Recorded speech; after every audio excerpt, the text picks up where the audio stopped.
ನಮಸ್ಕಾರ, ಸಿಟಿವಿ ನ್ಯೂಸ್ಗೆ ಸ್ವಾಗತ. ನಾನು ನಿರಂಜನ್ ಬಿ.ವಿ. ದಾಸ್. ಮೊದಲಿಗೆ ಮುಖ್ಯಾಂಶಗಳು.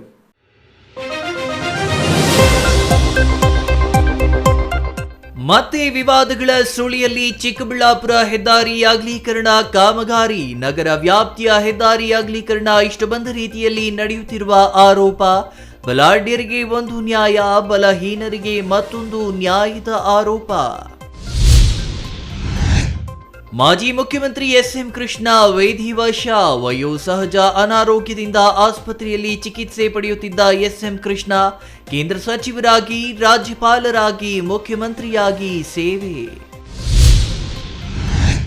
ಸರ್ಕಾರಿ ಶಾಲಾ ಕಾಂಪೌಂಡ್ನಲ್ಲಿಯೇ ಕಾಯುತ್ತಿದೆ ಅಪಾಯ.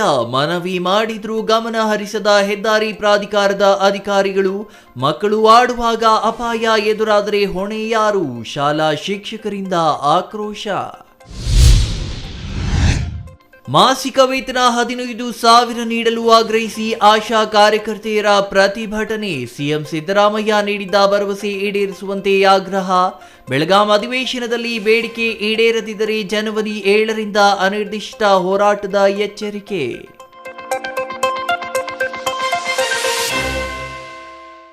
ವಾರ್ತೆಗಳ ವಿವರ. ರಾಷ್ಟ್ರೀಯ ಹೆದ್ದಾರಿ 234ರ ಅಗಲೀಕರಣ ತೀವ್ರ ಚರ್ಚೆಯಾಗಿತ್ತು. ಅಲ್ಲದೆ ಹೆದ್ದಾರಿ ಪ್ರಾಧಿಕಾರದ ಅಧಿಕಾರಿಗಳೊಂದಿಗೆ ಸಹಕಾರ ನೀಡಿದರೆ ಎಂಜಿ ರಸ್ತೆಯನ್ನ ಇಂದ್ರ ಲೋಕದಂತೆ ಮಾಡುವ ಭರವಸೆಯನ್ನ ಹೆದ್ದಾರಿ ಪ್ರಾಧಿಕಾರದ ಅಧಿಕಾರಿಗಳು ನೀಡಿದ್ರು. ಆದರೆ ಇದೀಗ ಈ ರಸ್ತೆ ಮತ್ತೊಂದು ವಿವಾದಕ್ಕೆ ಕಾರಣವಾಗುತ್ತಿದೆ. ರಸ್ತೆಯ ನಕ್ಷೆಯನ್ನ ಈವರೆಗೂ ನಗರಸಭೆಗೆ ನೀಡಿಲ್ಲ. ತಮಗೆ ಇಷ್ಟ ಬಂದ ರೀತಿಯಲ್ಲಿ ರಸ್ತೆ ಅಗಲೀಕರಣ ಮಾಡುತ್ತಿದ್ದಾರೆ ಎಂಬ ಆರೋಪಗಳು ಕೇಳಿಬಂದಿವೆ.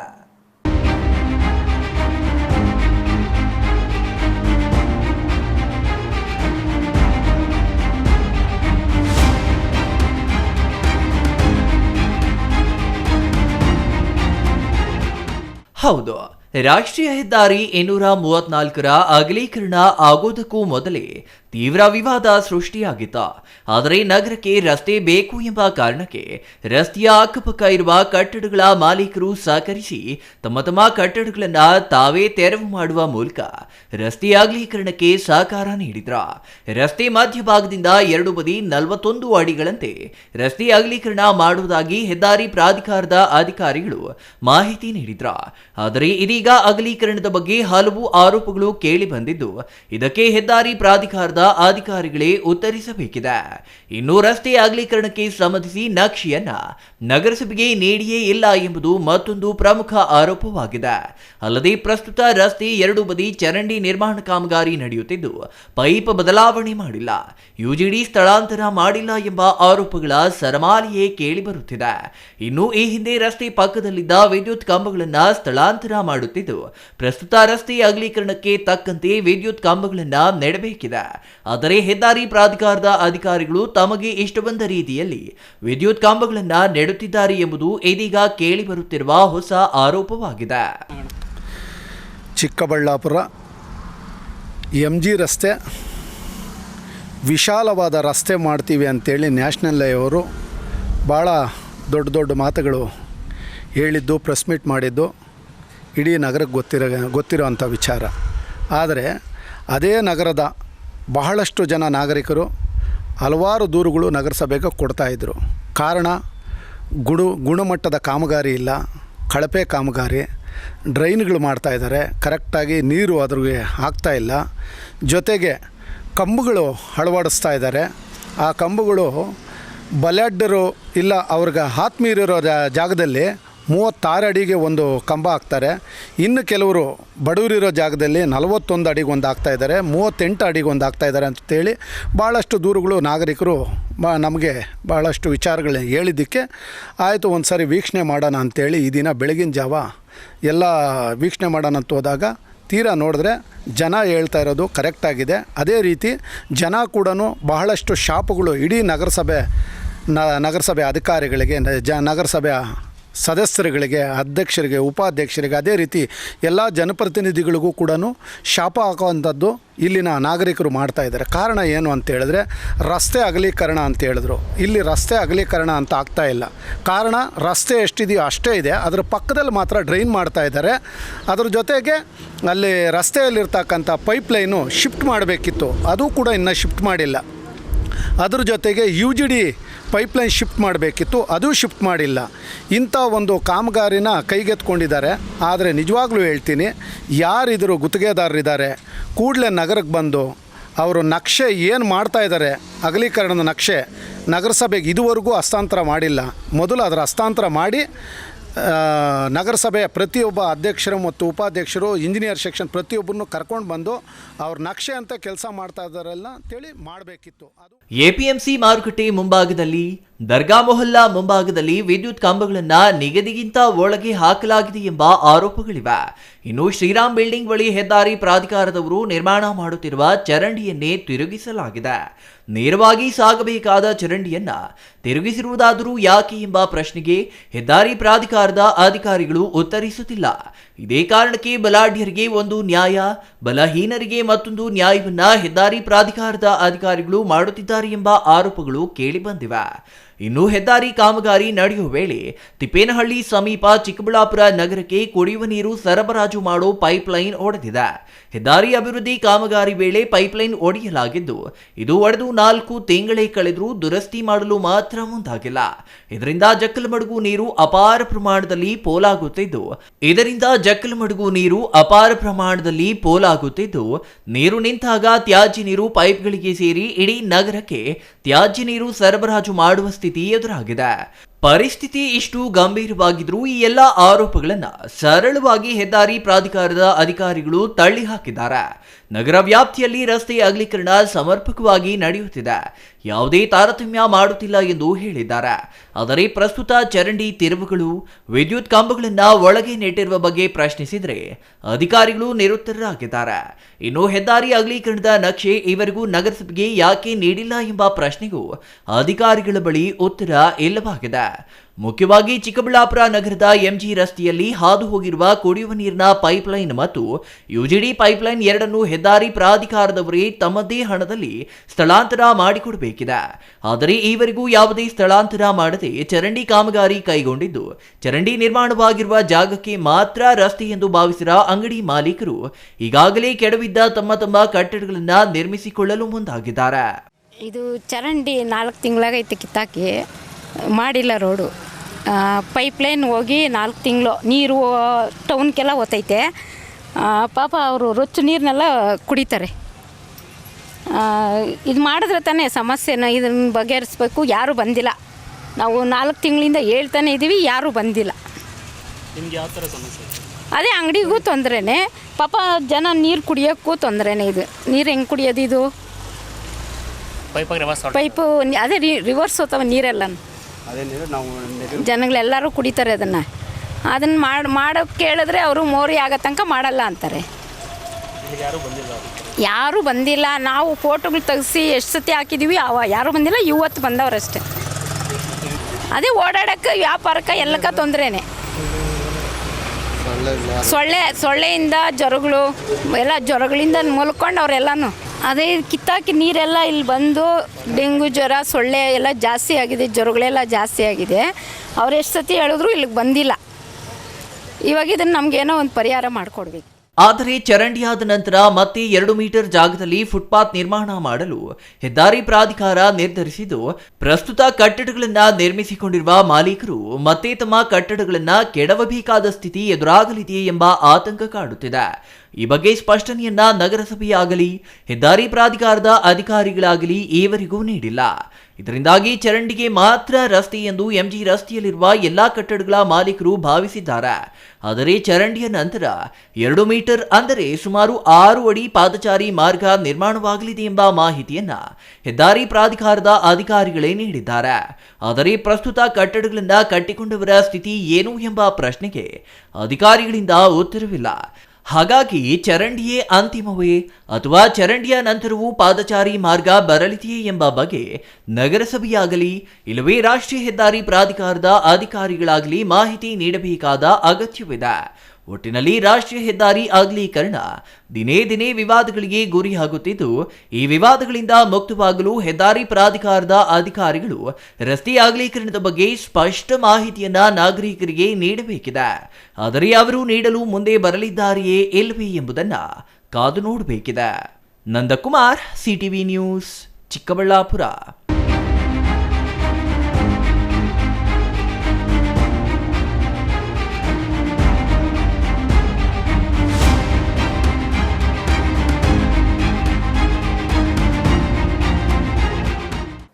ರಾಜ್ಯದ ಮಾಜಿ ಮುಖ್ಯಮಂತ್ರಿ, ಕೇಂದ್ರದ ಮಾಜಿ ಸಚಿವ, ಮಾಜಿ ರಾಜ್ಯಪಾಲರೂ ಆಗಿದ್ದ ಎಸ್.ಎಂ. ಕೃಷ್ಣ ಅವರು ವಿಧಿವಶರಾಗಿದ್ದಾರೆ.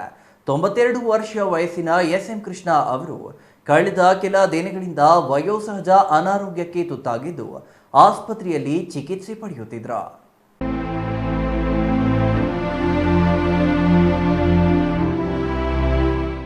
ಎಸ್.ಎಂ. ಕೃಷ್ಣ ಅವರು ವಿದೇಶದಲ್ಲಿ ವ್ಯಾಸಂಗ ಮಾಡಿದವರು. 1962ರಲ್ಲಿ ರಾಜಕಾರಣಕ್ಕೆ ಪಾದಾರ್ಪಣೆ ಮಾಡಿ ಮೊದಲ ಅವಧಿಯಲ್ಲಿಯೇ ಶಾಸಕರಾಗಿ ಆಯ್ಕೆಯಾದವರು. ನಂತರ ಕಾಂಗ್ರೆಸ್ ಸೇರಿ ಸಂಸದರಾಗಿ, ವಿಧಾನ ಪರಿಷತ್ ಸದಸ್ಯರಾಗಿ, ಶಾಸಕರಾಗಿ ತಮ್ಮದೇ ಆದ ರಾಜಕೀಯ ಛಾಪು ಮೂಡಿಸಿದವರು. 1999ರಿಂದ 2003ರವರೆಗೆ ಎಸ್.ಎಂ. ಕೃಷ್ಣ ಅವರು ಮುಖ್ಯಮಂತ್ರಿಯಾಗಿ ಬೆಂಗಳೂರನ್ನ ವಿಶ್ವ ಭೂಪಟದಲ್ಲಿ ಕಾಣುವಂತೆ ಮಾಡಿದ ಕೀರ್ತಿ ಹೊಂದಿದ್ದಾರೆ. ಎಸ್.ಎಂ. ಕೃಷ್ಣ ಅವರು ಮುಖ್ಯಮಂತ್ರಿಯಾದ ಒಂದೇ ವರ್ಷದಲ್ಲಿ ವರನಟ ಡಾಕ್ಟರ್ ರಾಜ್ಕುಮಾರ್ ಅವರ ಅಪಹರಣವಾಯಿತು. ಈ ಸಂದರ್ಭದಲ್ಲಿ ಮುಖ್ಯಮಂತ್ರಿಯಾಗಿ ಎಸ್.ಎಂ. ಕೃಷ್ಣ ಅವರು ಕೈಗೊಂಡ ತೀರ್ಮಾನಗಳು ಅಭಿನಂದನಾರ್ಹ. ತಮಿಳುನಾಡು ಮುಖ್ಯಮಂತ್ರಿಯೊಂದಿಗೆ ಮಾತನಾಡಿ ನಕೀರನ್ ಪತ್ರಿಕೆ ಸಂಪಾದಕ ಗೋಪಾಲನ್ ಅವರೊಂದಿಗೆ ವೀರಪ್ಪನ್ ಭೇಟಿ ಸೇರಿದಂತೆ ಹಲವು ಮಹತ್ತರ ತೀರ್ಮಾನಗಳು ಎಂದಿಗೂ ಅನುಕರಣೀಯ. ಇನ್ನು ಎಸ್.ಎಂ. ಕೃಷ್ಣ ಅವರು ಮುಖ್ಯಮಂತ್ರಿಯಾಗಿದ್ದ 4 ವರ್ಷಗಳ ಕಾಲವು ರಾಜ್ಯದಲ್ಲಿ ತೀವ್ರ ಬರ ಕಾಡಿತು. ಬರವನ್ನು ಯಶಸ್ವಿಯಾಗಿ ನಿರ್ವಹಣೆ ಮಾಡುವಲ್ಲಿಯೂ ಆಗಿನ ಮುಖ್ಯಮಂತ್ರಿಯಾಗಿದ್ದ ಎಸ್.ಎಂ. ಕೃಷ್ಣ ಅವರ ನಿಲುವು ಪ್ರಶಂಸೆಗೆ ಒಳಗಾಗಿತ್ತು. ರಾಜ್ಯದಲ್ಲಿ ಜನತಾ ಸರ್ಕಾರ ಅಧಿಕಾರದಲ್ಲಿದ್ದಾಗ ರಾಜ್ಯ ಕಾಂಗ್ರೆಸ್ ಹೊಣೆ ಹೊತ್ತು ಅಧಿಕಾರಕ್ಕೆ ತರುವಲ್ಲಿಯೂ ಎಸ್.ಎಂ. ಕೃಷ್ಣ ಅವರ ಪಾತ್ರ ಮಹತ್ತರವಾದುದಾಗಿದೆ. ಇನ್ನು ಸೋಮನಹಳ್ಳಿ ಮಲ್ಲನಗೌಡ ಕೃಷ್ಣ ಈ ಹೆಸರು ಕರ್ನಾಟಕ ರಾಜಕೀಯ ಮಾತ್ರವಲ್ಲ, ಭಾರತದ ರಾಜಕಾರಣದಲ್ಲಿಯೇ ಸುವರ್ಣಾಕ್ಷರದಲ್ಲಿ ಲಿಖಿತವಾದ ನಾಮಧೇಯವಾಗಿದೆ. ಮುಖ್ಯಮಂತ್ರಿಯಾಗಿ, ಕೇಂದ್ರ ಸಚಿವರಾಗಿ, ರಾಜ್ಯಪಾಲರಾಗಿ ತಮ್ಮದೇ ಆದ ಛಾಪು ಮೂಡಿಸಿದ ಎಸ್.ಎಂ. ಕೃಷ್ಣ ಇನ್ನಿಲ್ಲ ಎಂಬುದು ದೇಶದ ರಾಜಕಾರಣಕ್ಕೆ ತುಂಬಲಾರದ ನಷ್ಟವೇ ಆಗಿದೆ. ಬೆಂಗಳೂರನ್ನ ವಿಶ್ವ ಭೂಪಟದಲ್ಲಿ ಗುರುತಿಸುವಂತೆ ಮಾಡಿದ ಖ್ಯಾತಿ ಇದೇ ಎಸ್.ಎಂ. ಕೃಷ್ಣ ಅವರಿಗೆ ಸಲ್ಲುತ್ತದೆ. ಬೆಂಗಳೂರಿಗೆ ಮೆಟ್ರೋ ತಂದವರು ಎಸ್.ಎಂ. ಕೃಷ್ಣ, ವಿಕಾಸಸೌಧ ನಿರ್ಮಾಣ ಮಾಡಿದವರು ಎಸ್.ಎಂ. ಕೃಷ್ಣ, 13,000 ಕೋಟಿ ಇದ್ದ ಕರ್ನಾಟಕದ ಬಜೆಟ್ ಅನ್ನ 34,000 ಕೋಟಿಗೆ ಏರಿಸಿದವರು ಎಸ್.ಎಂ. ಕೃಷ್ಣ. ಎಸ್.ಎಂ. ಕೃಷ್ಣ ಅವರು ಮುಖ್ಯಮಂತ್ರಿಯಾಗಿದ್ದ ಅವಧಿಯಲ್ಲಿಯೇ ಬಾಗೇಪಲ್ಲಿ ಸಮೀಪದ ಪರಗೂಡು ಬಳಿ ಚಿತ್ರಾವತಿ ಬ್ಯಾರೇಜ್ ನಿರ್ಮಾಣ ಮಾಡಲು ರಾಜ್ಯ ಸರ್ಕಾರ ಮುಂದಾದಾಗ ಆಂಧ್ರಪ್ರದೇಶದ ಆಗಿನ ಮುಖ್ಯಮಂತ್ರಿಯಾಗಿದ್ದ ಚಂದ್ರಬಾಬು ನಾಯ್ಡು ತೀವ್ರ ವಿರೋಧ ವ್ಯಕ್ತಪಡಿಸಿದ್ರು.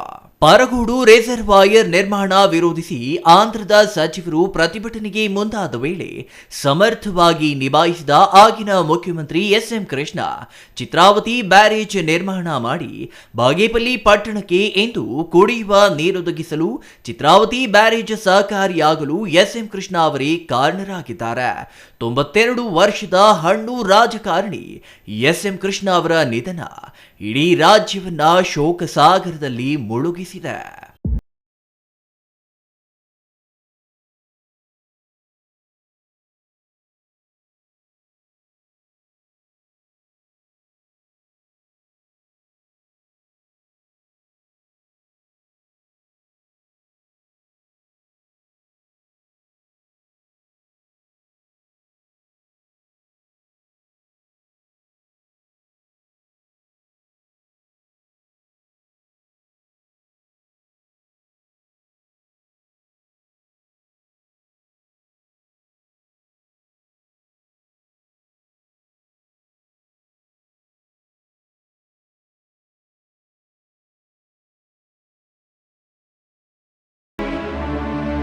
ಕರ್ನಾಟಕದ ಕೀರ್ತಿ ಪತಾಕೆಯನ್ನ ವಿಶ್ವಕ್ಕೆ ಪಸರಿಸುವಂತೆ ಮಾಡಿದ ಎಸ್.ಎಂ. ಕೃಷ್ಣ ಅವರು ಕರ್ನಾಟಕದ ರಾಜಕಾರಣದಲ್ಲಿ ಎಂದಿಗೂ ಮರೆಯಲಾರದ ಮಾಣಿಕ್ಯವಾಗಿದ್ದು, ಅವರ ನಿಧನ ಇಡೀ ಕರ್ನಾಟಕವನ್ನ ಶೋಕಸಾಗರದಲ್ಲಿ ಮುಳುಗಿಸಿದೆ ಎಂದರೆ ತಪ್ಪಾಗಲಾರದ. ಅವರ ಆತ್ಮಕ್ಕೆ ಶಾಂತಿ ಸಿಗಲಿ ಮತ್ತು ಅವರ ಅಗಲಿಕೆಯ ದುಃಖ ಭರಿಸುವ ಶಕ್ತಿಯನ್ನ ಅವರ ಕುಟುಂಬಕ್ಕೆ ಮತ್ತು ಅಭಿಮಾನಿಗಳಿಗೆ ದೇವರು ಕರುಣಿಸಲಿ ಎಂದು ಸಿಟಿವಿ ನ್ಯೂಸ್ ಪ್ರಾರ್ಥಿಸುತ್ತದೆ. News bureau, CTV news, Chikkaballapur.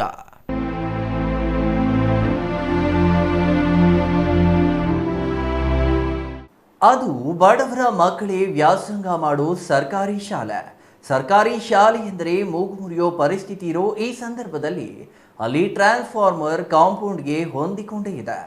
ಪರಿಸ್ಥಿತಿ ಹೀಗಿದ್ರೂ ಅದನ್ನ ಬದಲಿಸುವ ಕನಿಷ್ಠ ಪ್ರಯತ್ನವನ್ನು ಸಂಬಂಧಿಸಿದ ಅಧಿಕಾರಿಗಳು ಮಾಡದಿರೋದು ಶಾಲಾ ಶಿಕ್ಷಕರ ಪಾಲಿಗೆ ಸಮಸ್ಯೆಯಾಗಿ ಪರಿಣಮಿಸಿದೆ. ಹಾಗಾದ್ರೆ ಯಾವುದು ಆ ಶಾಲೆ, ಏನು ಅಲ್ಲಿನ ಸಮಸ್ಯೆ ನೋಡೋಣ ಬನ್ನಿ.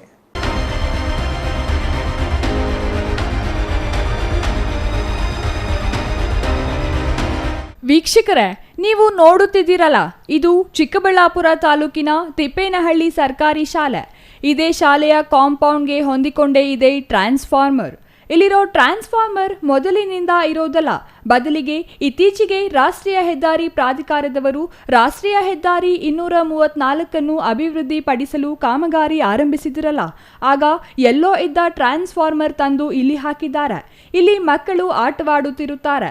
ಮಕ್ಕಳಿಗೆ ಇದು ಅಪಾಯ. ಹಾಗಾಗಿ ಇಲ್ಲಿ ಟ್ರಾನ್ಸ್ಫಾರ್ಮರ್ ಬೇಡ ಎಂದು ಶಾಲಾ ಮುಖ್ಯ ಶಿಕ್ಷಕರು, ಎಸ್ಡಿಎಂಸಿ ಅಧ್ಯಕ್ಷರು ಎಷ್ಟೇ ವಿರೋಧ ಮಾಡಿದರೂ ಕ್ಯಾರೆ ಎನ್ನದ ಹೆದ್ದಾರಿ ಪ್ರಾಧಿಕಾರದ ಅಧಿಕಾರಿಗಳು ಇಲ್ಲಿಯೇ ಟ್ರಾನ್ಸ್ಫಾರ್ಮರ್ ಅಳವಡಿಸಿದ್ದು ಇದು ಮಕ್ಕಳ ಪಾಲಿಗೆ ಶಾಪವಾಗಿ ಪರಿಣಮಿಸಿದೆ.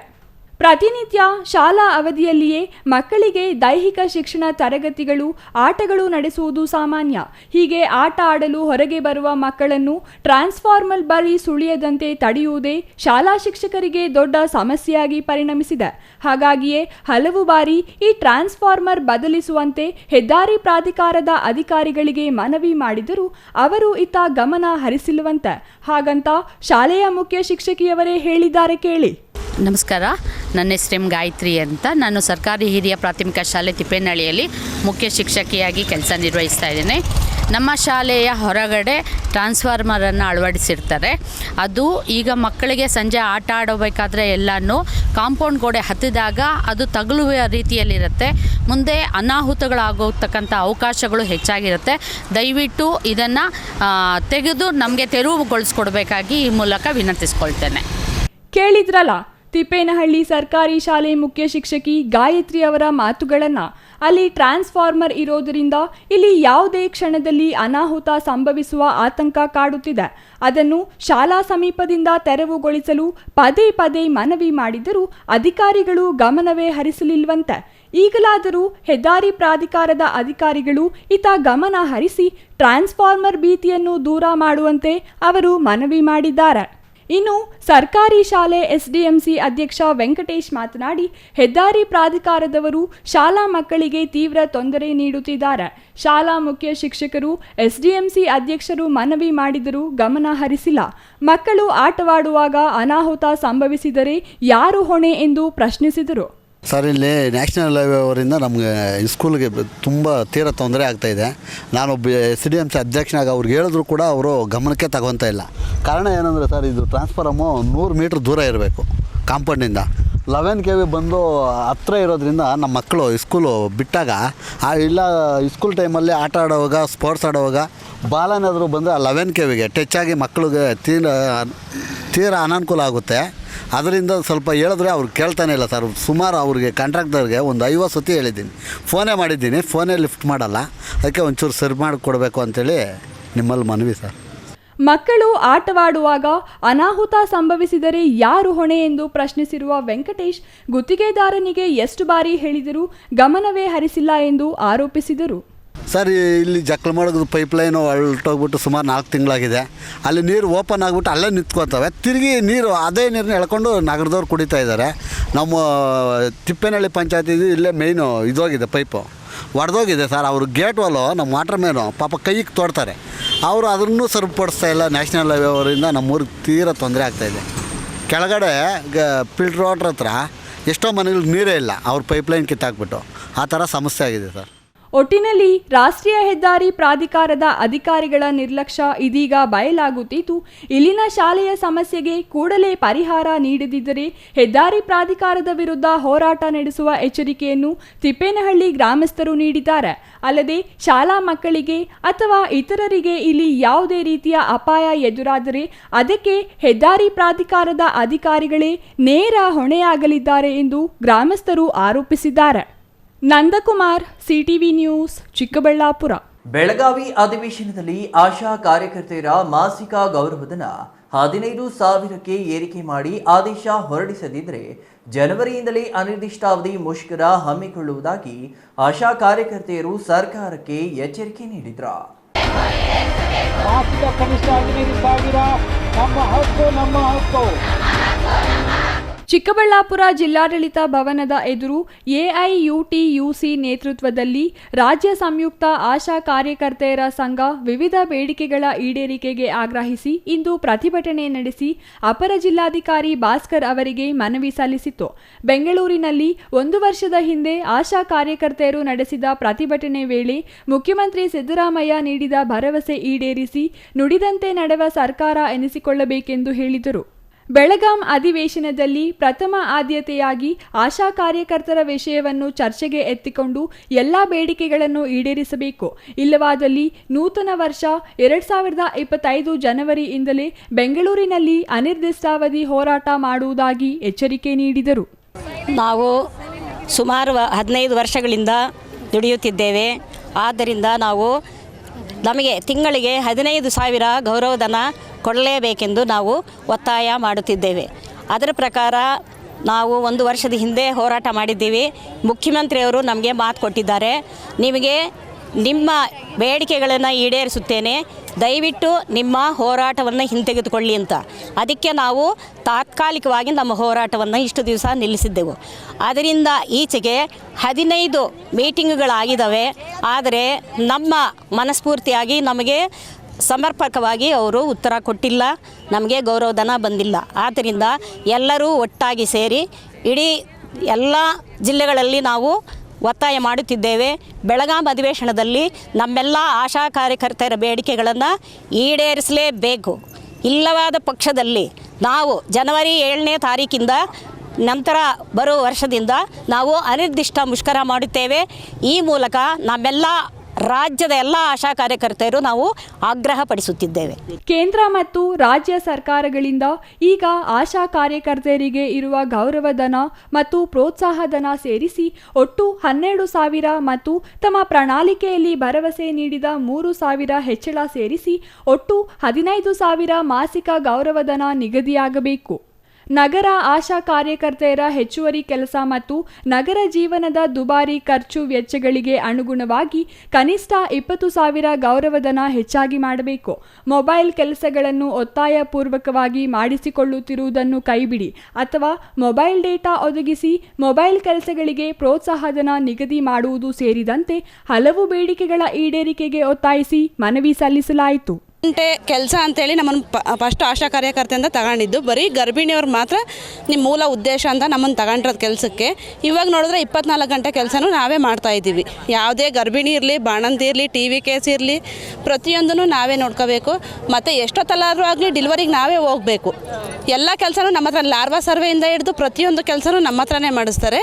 ಮತ್ತು ಅದಕ್ಕೆ ತಕ್ಕನಂತೆ ನಮಗೆ ಏನೂ ಬರ್ತಾ ಇಲ್ಲ. ಹಳ್ಳಿ ಮತ್ತು ನಗರದ ಬೇರು ಮಟ್ಟದಲ್ಲಿ ಕೆಲಸ ನಿರ್ವಹಿಸಿ ಸಮಗ್ರ ಅಭಿವೃದ್ಧಿಯ ಕುರಿತು ಸಮಾಜದ ಆರೋಗ್ಯಕರ ಬದಲಾವಣೆಗೆ ಮಹತ್ವದ ಪಾತ್ರ ವಹಿಸುತ್ತಿದ್ದಾರೆ.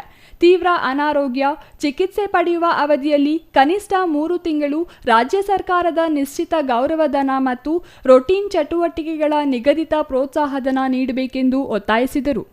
Nandakumar, CTV news, Chikkaballapur. ವಿಮಾನದಲ್ಲಿ ಹಾರಾಡುವ ಕನಸು ಕಂಡಿದ್ದ ಶಾಲಾ ಮಕ್ಕಳನ್ನ ತಮ್ಮ ಸ್ವಂತ ಖರ್ಚಿನಲ್ಲಿ ಮಹಾರಾಷ್ಟ್ರ ಪ್ರವಾಸಕ್ಕೆ ವಿಮಾನದಲ್ಲಿ ಕರೆದೊಯ್ಯುವ ಮೂಲಕ ಗ್ರಾಮೀಣ ಬಡ ಮಕ್ಕಳ ಕನಸನ್ನ ಶಿಕ್ಷಕರೊಬ್ಬರು ನನಸಾಗಿಸಿದ್ದಾರೆ. ಈ ಮೂಲಕ ಮಕ್ಕಳ ಪ್ರವಾಸವನ್ನ ಸ್ಮರಣೀಯವಾಗಿಸಿದ್ದಾರೆ.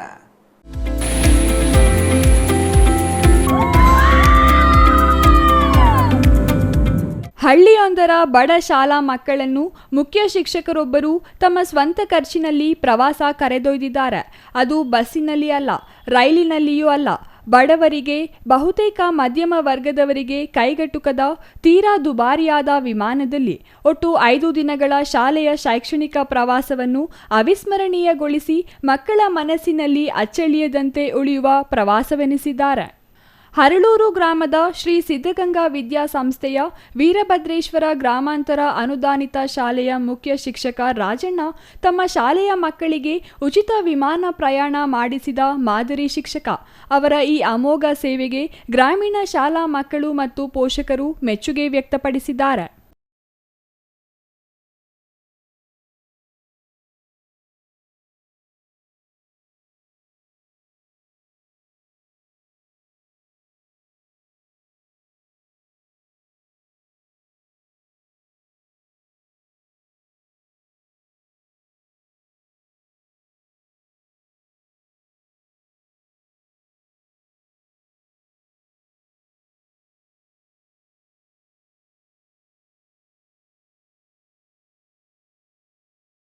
ಕೆಲಸ ನಿರ್ವಹಿಸುವ ಶಾಲೆಯ 51 ಮಕ್ಕಳನ್ನು ಮತ್ತು 7 ಶಾಲಾ ಸಿಬ್ಬಂದಿ ಸೇರಿ 58 ಮಂದಿಯನ್ನು ಶಿಕ್ಷಕ ರಾಜಣ್ಣ ತಮ್ಮ ಸ್ವಂತ ಹಣದಲ್ಲಿ ವಿಮಾನ ಪ್ರಯಾಣ ಮಾಡಿಸಿದ್ದಾರೆ.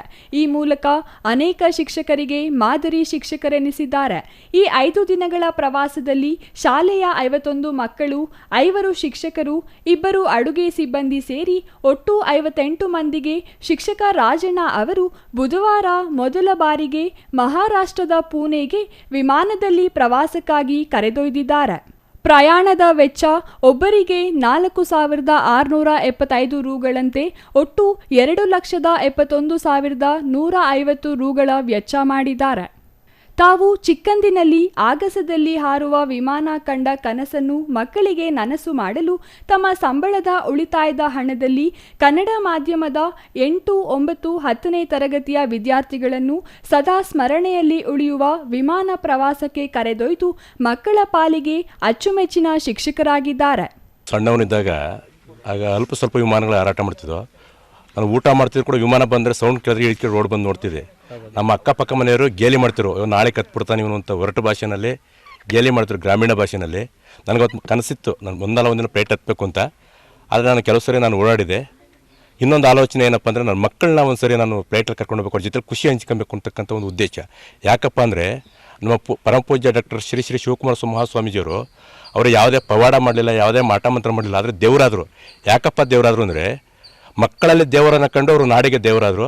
ಅವರ ಮಾರ್ಗದರ್ಶನದಲ್ಲಿ ಅವರ ತತ್ವಗಳನ್ನು ಅನುಸರಿಸ್ಕೊಬೇಕು ಅಂತ ಮಕ್ಕಳಲ್ಲಿ ಖುಷಿಯನ್ನು ಕಾಣಬೇಕಂತ ಒಂದು ಉದ್ದೇಶದಿಂದ ಪರಮ ಪೂಜ್ಯ ಸಿದ್ಧಲಿಂಗ ಸ್ವಾಮೀಜಿಯವರ ಆಶೀರ್ವಾದ ಪಡೆದು ಅವರ ಮಾರ್ಗದರ್ಶನದಲ್ಲಿ ಈ ಒಂದು ವಿಮಾನಯಾನ ಮಾಡಿಸ್ಬೇಕು ಅಂತಕ್ಕಂಥ ಒಂದು ದೇವೋದ್ದೇಶದಿಂದ ನಾನು ಎಲ್ಲ ವಿಮಾನ ಖರ್ಚನ್ನು ನಾನು ಸ್ವಂತ ಭರಿಸಿ ಮಕ್ಕಳಲ್ಲಿ ಖುಷಿ ಕಾಣಬೇಕು ಅಂತ ಉದ್ದೇಶದಿಂದ ಈ ಒಂದು ಕಾರ್ಯಕ್ಕೆ ಕೈ ಹಾಕಿದಾಯಿತು.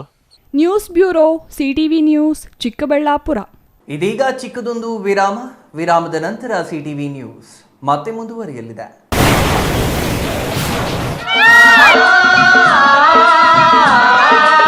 ಕಾವೇರಿ ಬೋರ್ವೆಲ್ಸ್ ಚಿಕ್ಕಬಳ್ಳಾಪುರ ಜಿಲ್ಲೆಯಾದ್ಯಂತ ಬೋರ್ವೆಲ್ ಕೊರೆಸುವ ಸಮಸ್ತ ಆತ್ಮೀಯ ರೈತ ಬಾಂಧವರಿಗೆ ಕಾವೇರಿ ಬೋರ್ವೆಲ್ಸ್ನ ನಿಮ್ಮ ಯುವ ರೈತ ಬಾಂಧವ ಅಡ್ಡಗಲ್ ಪಾತೂರ್ ಅಮರೀಶ್ ರವರ ವತಿಯಿಂದ ಸಂತಸದ ಸುದ್ದಿ.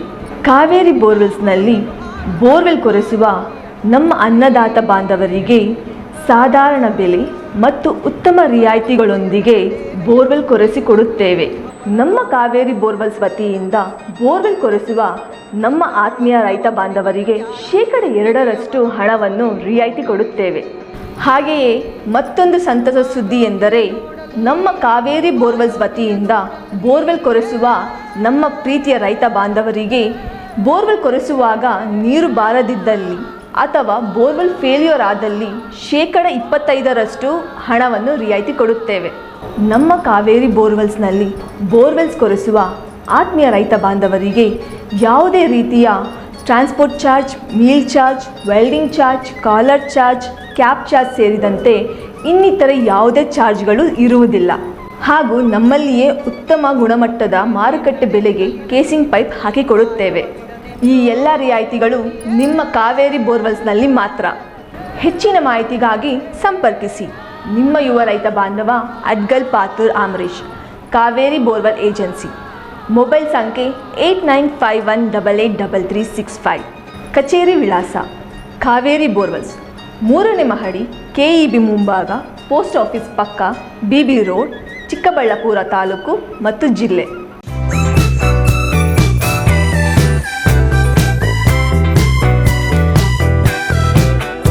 Chetak electrical bikes, Puneeth motor service, ಸಂತೆ ಮಾರುಕಟ್ಟೆ ಮುಖ್ಯ ರಸ್ತೆ, 1ನೇ ಅಡ್ಡ ರಸ್ತೆ, ಚಿಕ್ಕಬಳ್ಳಾಪುರ. ಇವರಿಂದ ಚಿಕ್ಕಬಳ್ಳಾಪುರದ ಜನತೆಗೆ ಸುವರ್ಣಾವಕಾಶ. ನಮ್ಮಲ್ಲಿ ಎಲ್ಲ ವಿಧವಾದ ದ್ವಿಚಕ್ರ ವಾಹನಗಳ ಎಕ್ಸ್ಚೇಂಜ್ ಮೇಳ ಏರ್ಪಡಿಸಲಾಗಿದೆ. ಡಿಸೆಂಬರ್ 12ರಿಂದ 14ರವರೆಗೆ ಭರ್ಜರಿ ಎಕ್ಸ್ಚೇಂಜ್ ಮೇಳ. ನಿಮ್ಮ ಯಾವುದೇ ಹಳೆಯ ದ್ವಿಚಕ್ರ ವಾಹನ ತಂದು ನೂತನ ಎಲೆಕ್ಟ್ರಿಕಲ್ ಬೈಕ್ ಪಡೆಯಲು ಅವಕಾಶ. ನಮ್ಮಲ್ಲಿ ಫೈನಾನ್ಸ್ ಕೂಡ ಲಭ್ಯವಿರುತ್ತದೆ. ಮತ್ತೇಕೆ ತಡ? ಕೂಡಲೇ ಭೇಟಿ ನೀಡಿ. ರಿಲಯನ್ಸ್ ಪೆಟ್ರೋಲ್ ಬಂಕ್ ಪಕ್ಕ, BB ರಸ್ತೆ, ಚಿಕ್ಕಬಳ್ಳಾಪುರ. ಮಾಹಿತಿಗಾಗಿ ಕರೆ ಮಾಡಿ 8494999675ಗೆ. ಹಿಂದೆ ಸಂಪರ್ಕಿಸಿ, ನಿಮ್ಮ ಆರ್ಡರ್ ಬುಕ್ ಮಾಡಿ. ಇಲ್ಲವೇ ನೇರವಾಗಿ ಸಂಪರ್ಕಿಸಿ ಪುನೀತ್ ಮೋಟಾರ್ ಸರ್ವಿಸ್.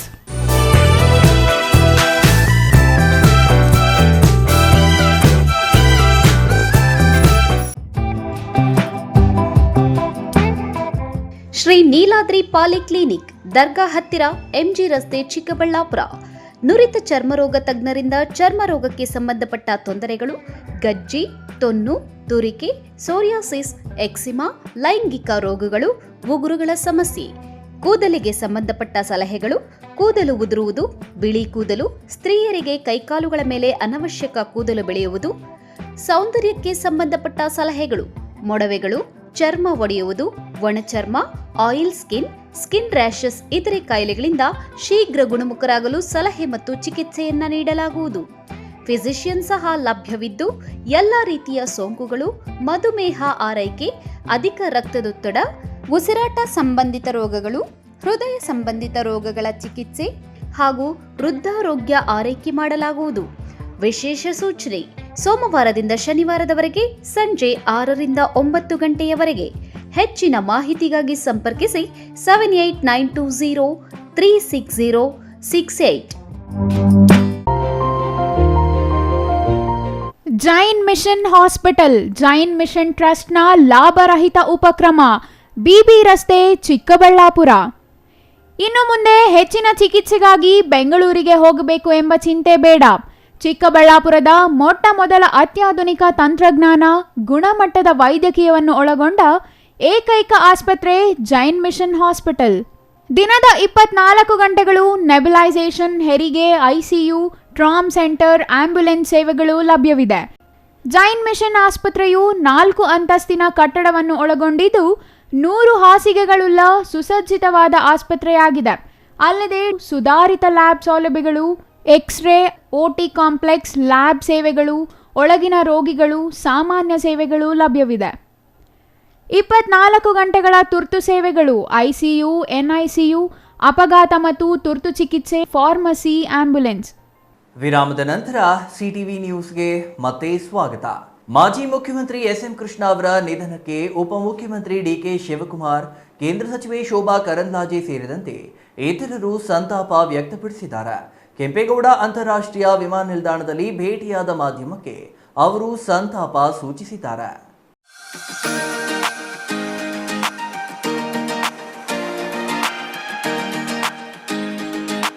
ಮಾಜಿ ಮುಖ್ಯಮಂತ್ರಿ SM ಕೃಷ್ಣ ಅವರ ನಿಧನದ ಕಾರಣ ಎಲ್ಲ ಸರ್ಕಾರಿ ಕಾರ್ಯಕ್ರಮಗಳನ್ನು ರದ್ದು ಮಾಡಲಾಗಿದೆ ಎಂದು ಉಪಮುಖ್ಯಮಂತ್ರಿ DK ಶಿವಕುಮಾರ್ ಹೇಳಿದ್ದಾರೆ.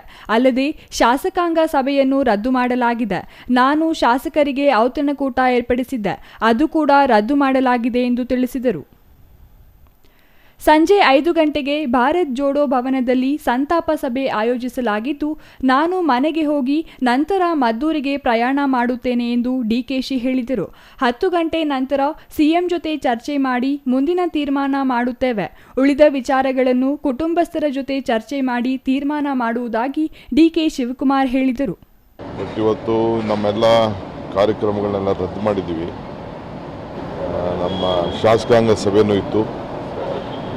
ನಾನೊಂದೆಲ್ಲ ಶಾಸಕರಿಗೆಲ್ಲ ಒಂದು ಡಿನ್ನರ್ ಕೂಡ ಇಟ್ಟಿದ್ದೆ. ಕೆಲವೆಲ್ಲ ವ್ಯವಸ್ಥೆ ಬಗ್ಗೆ ಅದೆಲ್ಲ ರದ್ದು ಮಾಡಿದ್ದೀವಿ. ಬೆಳಗಾಮಲ್ಲಿ ಸಾಯಂಕಾಲ 5 ಗಂಟೆಗೆ ಕಾಂಗ್ರೆಸ್ ಕಚೇರಿಯಲ್ಲಿ ಭಾರತ್ ಜೋಡೋ ಭವನಲ್ಲಿ ಸಂತಾಪ ಸಭೆ ಇದೆ. ನಾನೀಗ ಮನೆಗೆ ಹೋಗ್ಬಿಟ್ಟು ಮನೆಯಿಂದ ಮದ್ದೂರಿಗೆ ಹೋಗ್ತಾ ಇದ್ದೀನಿ. ಅಲ್ಲಿ ಸ್ವಲ್ಪ ಎಲ್ಲ ವ್ಯವಸ್ಥೆ ಎಲ್ಲ ಸ್ವಲ್ಪ ನೋಡಬೇಕು. ನಾನು ಡಿಸ್ಟ್ರಿಕ್ಟ್ ಮಿನಿಸ್ಟ್ರು ಎಲ್ಲ. ಮಾಜಿ ಮುಖ್ಯಮಂತ್ರಿ ಎಸ್.ಎಂ. ಕೃಷ್ಣ ಮುತ್ಸದ್ದಿ ರಾಜಕಾರಣಿ. ದೇಶ ರಾಜ್ಯ ರಾಜಕಾರಣದಲ್ಲಿ ತಮ್ಮದೇ ಆದ ಛಾಪು ಮೂಡಿಸಿದರು. ಬೆಂಗಳೂರಿನ ಬಗ್ಗೆ ತಮ್ಮದೇ ಆದ ಕಲ್ಪನೆ ಹೊಂದಿದ್ದರು. ಮುಖ್ಯಮಂತ್ರಿಯಾಗಿ, ರಾಜ್ಯಪಾಲರಾಗಿ, ಕೇಂದ್ರ ಸಚಿವರಾಗಿ ರಾಜ್ಯ ಮತ್ತು ದೇಶಕ್ಕೆ ಅಪಾರವಾದ ಕೊಡುಗೆ ನೀಡಿದ್ದಾರೆ ಎಂದರು. ಎಸ್.ಎಂ. ಕೃಷ್ಣ ಅವರನ್ನು ಹಲವು ಬಾರಿ ನಾನು ಭೇಟಿಯಾಗಿದ್ದೆ. ರಾಜಕೀಯವಾಗಿ ಅವರು ಸಲಹೆಗಳನ್ನು ಕೊಡುತ್ತಿದ್ದರು. ಅವರಿಲ್ಲ ಎಂಬುದು ದುಃಖದ ವಿಷಯ. ಅವರ ಆತ್ಮಕ್ಕೆ ಶಾಂತಿ ಸಿಗಲಿ ಎಂದು ಶೋಭಾ ಕರಂದ್ಲಾಜೆ ಕೋರಿದರು. ಎಸ್.ಎಂ. ಕೃಷ್ಣ ಅವರು ನಮ್ಮ ದೇಶದ ಮುತ್ಸದ್ದಿ ರಾಜಕಾರಣಿ. ದೇಶದ ಅಭಿವೃದ್ಧಿ ಬಗ್ಗೆ, ಕರ್ನಾಟಕದ ಅಭಿವೃದ್ಧಿ ಬಗ್ಗೆ, ಅದರಲ್ಲೂ ಬೆಂಗಳೂರಿನ ಅಭಿವೃದ್ಧಿ ಬಗ್ಗೆ ತನ್ನದೇ ಆದಂಥ ಒಂದು ಕಲ್ಪನೆಯನ್ನು ಅವರು ಹೊಂದಿದ್ರು. ಮುಖ್ಯಮಂತ್ರಿಯಾಗಿ, ರಾಜ್ಯಪಾಲರಾಗಿ, ಕೇಂದ್ರದಲ್ಲಿ ಸಚಿವರಾಗಿ ತನ್ನದೇ ಆದಂಥ ಒಂದು ಕೊಡುಗೆಯನ್ನು ನಮ್ಮ ರಾಜ್ಯಕ್ಕೂ ಕೊಟ್ಟರು, ದೇಶಕ್ಕೂ ಕೊಟ್ಟರು. Satish Kumar, CTV news, Devanahalli.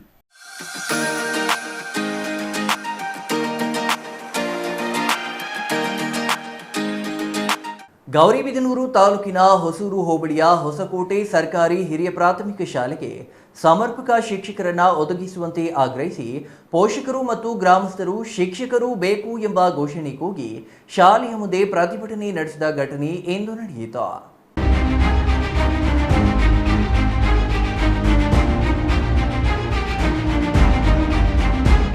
ಗೌರಿಬಿದನೂರು ತಾಲೂಕಿನ ಹೊಸಕೋಟೆ ಸರ್ಕಾರಿ ಶಾಲೆಗೆ ಶಿಕ್ಷಕರನ್ನು ನೇಮಿಸುವಂತೆ ಆಗ್ರಹಿಸಿ ಪೋಷಕರಿಂದ ಇಂದು ಪ್ರತಿಭಟನೆ ನಡೆಸಲಾಯಿತು.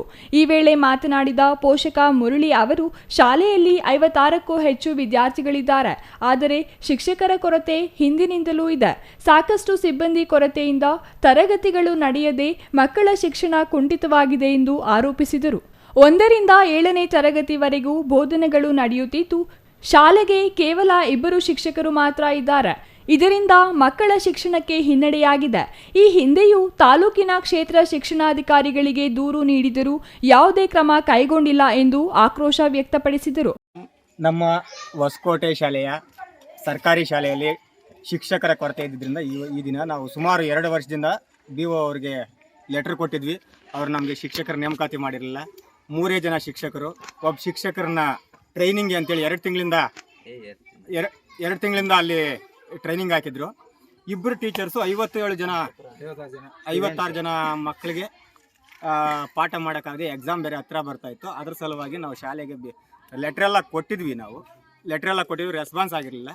ಇವತ್ತು ಸ್ವಲ್ಪ ಶಾಲೆ ಹತ್ರ ಬಂದಿದ್ದರಿಂದ BO ಅವರು ಇನ್ಸ್ಪೆಕ್ಟ್ರನ್ನ ಮತ್ತು CRP ಅವ್ರನ್ನ ಕಳಿಸಿ ನಾಳೆ ಬೆಳಗ್ಗೆ ಬೇರೆ ಟೀಚರ್ಸ್ನ ಇಲ್ಲಿ ಅಪಾಯಿಂಟ್ಮೆಂಟ್ ಮಾಡ್ತೀವಿ ಅಂತೇಳಿ ಟ್ರೈನಿಂಗ್ ಹೋಗಿದ್ದ ಟೀಚರ್ಸ್ನ ಕೂಡ ಕರೆಸಿದ್ದಾರೆ. 4 ಜನ ಟೀಚರ್ಸು ನಿಮಗೆ ಪರ್ಮನೆಂಟಾಗಿ ಇರಿಸ್ತೀವಿ ಅಂತ ಹೇಳಿದ್ದಾರೆ, ಆಶ್ವಾಸನೆ ಕೊಟ್ಟಿದ್ದಾರೆ. ನಾಳೆ ಅಪಾಯಿಂಟ್ಮೆಂಟ್ ಮಾಡಿ ಹೊಸ ಟೀಚರ್ನ ಇಲ್ಲಿಗೆ ಕಳಿಸ್ತೀವಿ ಅಂತ ಹೇಳಿದ್ದಾರೆ. ಪ್ರಾಬ್ಲಮ್ ಸಾಲ್ವ್ ಮಾಡ್ತಾರೆ ಅಂತ ನಾವು ಅಂದ್ಕೊಂಡಿದ್ದೀವಿ. ಹೊಸೂರು ಹೋಬಳಿಯ ಶಿಕ್ಷಣ ಸಂಯೋಜಕ ಕೃಷ್ಣಕುಮಾರ್ ಸ್ಥಳಕ್ಕೆ ಆಗಮಿಸಿ ಬೇಡಿಕೆಗಳನ್ನು ಈಡೇರಿಸುವುದಾಗಿ ಭರವಸೆ ನೀಡಿದ ನಂತರ ಪೋಷಕರು ಪ್ರತಿಭಟನೆ ಹಿಂಪಡೆದರು. ಗ್ರಾಮ ಪಂಚಾಯಿತಿ ಸದಸ್ಯ ಮುನಿರಾಜು, SDMC ಅಧ್ಯಕ್ಷ ಅರುಣ್ ಕುಮಾರ್, ಸದಸ್ಯರಾದ ರಾಮಚಂದ್ರ, ಮಹೇಶ್ ಈ ಸಂದರ್ಭದಲ್ಲಿ ಹಾಜರಿದ್ದರು. R Manjunath, CTV news, Gauribidanur.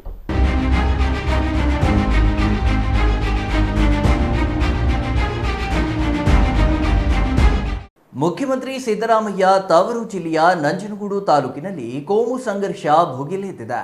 ತಡರಾತ್ರಿ ನಡೆದಿರುವ ಘಟನೆಯಲ್ಲಿ 3 ಗಂಭೀರ ಗಾಯಗೊಂಡು ಆಸ್ಪತ್ರೆ ಸೇರಿದ್ದಾರೆ. ನಂಜನಗೂಡು ತಾಲೂಕಿನ ಗೀಕಹಳ್ಳಿಯಲ್ಲಿ ಕೋಮು ಸಂಘರ್ಷ ನಡೆದಿದೆ.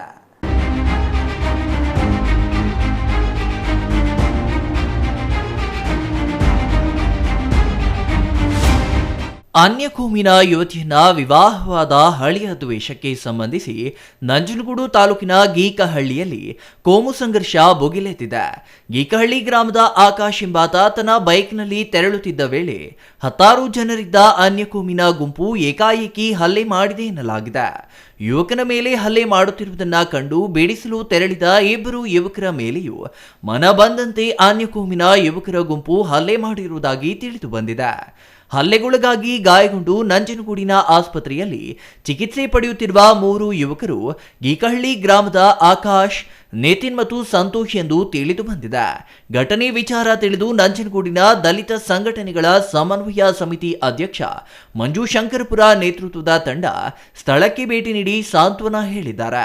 ರಾಜ್ಯದ ಮುಖ್ಯಮಂತ್ರಿಗಳ ತವರು ಜಿಲ್ಲೆ ಮೈಸೂರಿನ ನಂಜನಗೂಡು ತಾಲೂಕಿನ ಗೀಕಹಳ್ಳಿಯಲ್ಲಿ ನಡೆದಿರುವ 2 ಕೋಮುಗಳ ನಡುವಿನ ಸಂಘರ್ಷವನ್ನ ಪೊಲೀಸರು ಪರಿಶೀಲಿಸಿ ಕ್ರಮ ಕೈಗೊಳ್ಳಬೇಕಿದೆ. ಹಿಂದುಳಿದವರ ಏಳಿಗೆಗಾಗಿ ಶ್ರಮಿಸುತ್ತೇನೆ, ಅವರ ಬದುಕನ್ನ ಹಸನು ಮಾಡುತ್ತೇನೆ ಎಂದು ಹೇಳಿ ಅಧಿಕಾರಕ್ಕೆ ಬಂದಿರುವ ಮುಖ್ಯಮಂತ್ರಿ ಸಿದ್ದರಾಮಯ್ಯ ಅವರ ಬೆಂಬಲಿಗರು ಈ ರೀತಿ ಸಂಘರ್ಷಕ್ಕೆ ಮುಂದಾಗಿರುವುದು ನಾಚಿಕೆಗೇಡಿನ ಸಂಗತಿಯಾಗಿದ್ದು, ಕೂಡಲೇ ತಪ್ಪಿತಸ್ಥರನ್ನ ಬಂಧಿಸಿ ಕ್ರಮ ಕೈಗೊಳ್ಳದಿದ್ದರೆ ಉಗ್ರ ಪ್ರತಿಭಟನೆ ಮಾಡುವುದಾಗಿ ಎಚ್ಚರಿಕೆ ನೀಡಿದ್ದಾರೆ.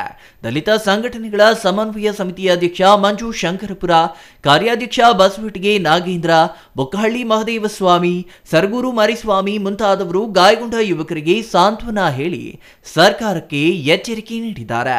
ನನ್ನ ಹೆಸರು ನಿತಿನ್ ಅಂತ. ನಾನು ಮನೆಯಲ್ಲಿ ಮಲಗಿದ್ದೆ. ನನಗೆ ಈ ಕಡೆ ಗ್ರಾಮದವನು.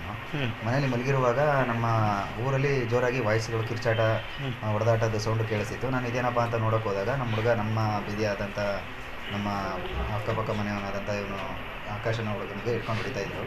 ಯಾತಕ್ಕೆ ಹೊಡಿತಾ ಇದ್ದೀರಾ ಅಂದ್ಬಿಟ್ಟು ನಾನು ಕೇಳೋದಕ್ಕೆ ಹೋದಾಗ, ನಾನು ಅದೇ ಸಮುದಾಯದ ಹುಡುಗಿ, ಕುರುಬ ಸಮಾಜದ ಹುಡುಗಿನ ನಾನು ಮದುವೆ ಆಗಿದ್ದ ಕಾರಣದಿಂದ ಈ ವಲಯ ಸೋಳ ಮಗ ಇವನು ನಮ್ಮ ಬಿದಿ, ನಮ್ಮ ಜಾತಿ ಹುಡುಗಿ ಮದುವೆ ಆಗೋನೆ. ಇವರು ಹಿಂಗೆ ಬಿಟ್ಬಿಟ್ರೆ ಹೆಚ್ಕೊತಾರೆ, ಈ ಮಕ್ಕಳನ್ನೆಲ್ಲ ಹೊಡೆದು ಸುಟ್ಟಾಕಬೇಕು, ಹೊಡೆದಾಕಿ ಇವನ್ನ ಅಂತ ಹೇಳಿ ನಮ್ಮನ್ನ ಹೊಡೆದು ಎಳ್ಕೊಂಡು ಹೋದರು. ಅದಾದಮೇಲೆ ನನಗೆ ಗೊತ್ತಿಲ್ಲ ಸರ್, ತುಂಬ ಹೊಡೆದು ಈ ಹುಡುಗ ಯಶವಂತ್ ಮತ್ತು ದಿವಾಕರ್ ಅವರ ಅಣ್ಣ ತಮ್ಮದಿರು ಮಾದೇಶ, ಹರೀಶ ಮತ್ತು ಕಾರ್ತಿಕನ ಹುಡುಗರೆಲ್ಲ ಸೇರಿಕೊಂಡು ತಲೆ ದೊಣ್ಣೆ ಇಲ್ಲ ತಗೊಂಡು ತಲೆಗೆ ಕೈ ಕಾಲಿಗೆಲ್ಲ ಹೊಡೆದು ನನಗೆ ಪ್ರಜ್ಞೆ ತಪ್ಪಿ ಮುಚ್ಚಿ ಹೊಡಿಸ್ಬಿಟ್ಟಿದ್ದಾರೆ ಸರ್. ಇವ್ರದ್ದು ಹೆಂಗೆ ಅಂತಂದರೆ, ಇವ್ರದ್ದು ಊರಲ್ಲಿ ದಬ್ಬಾಳಿಕೆ ಜಾಸ್ತಿ ಆಗಿದೆ. ಅವರು ಜನ ಜಾಸ್ತಿ ಇದ್ದಾರೆ, ಒಂದು 300 ಕುಳದ ತನಕ ಇದ್ದಾರೆ ಅವರು. ನಾವು ಬರೀ 80 ಕೂಡ. ಆದಮೇಲೆ ಅವ್ರದ್ದೆಲ್ಲ ದುಡ್ಡೊಂದು ದರ್ಪ. ಏನು ಮಾಡ್ತೀರಾ, ಪೊಲೀಸ್ ಬರ್ತೀರಾ, ಕರೆಸಿ ಪೊಲೀಸಿಗೆ, ಅವ್ರಿಗೂ ನಾವು ನೋಡ್ಕೋತೀವಿ, ಏನು ಬೇಕಾದ್ರೂ ಗೆಲ್ತೀವಿ ನಾವು ಅಂತ ಹೇಳ್ತಾರೆ. Kumar, CTV news, ನಂಜನಗೂಡ.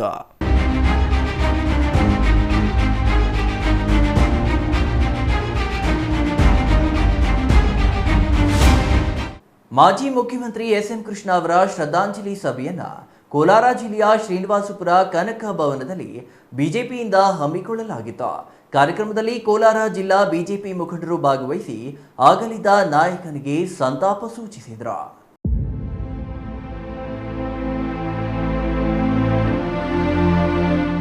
ಶ್ರೀನಿವಾಸಪುರದಲ್ಲಿ ಇಂದು ಹಮ್ಮಿಕೊಂಡಿದ್ದ ಸಂತಾಪ ಸಭೆಯಲ್ಲಿ ಕೋಲಾರ ಬಿಜೆಪಿ ರಾಜ್ಯಾಧ್ಯಕ್ಷ ಡಾಕ್ಟರ್ ವೇಣುಗೋಪಾಲ್, ಶ್ರೀನಿವಾಸಪುರ ತಾಲೂಕು ಅಧ್ಯಕ್ಷ ರೋಣೂರು ಚಂದ್ರಶೇಖರ್ ಸೇರಿದಂತೆ ಬಿಜೆಪಿ ಕಾರ್ಯಕರ್ತರು ಭಾಗಿಯಾಗಿದ್ದರು.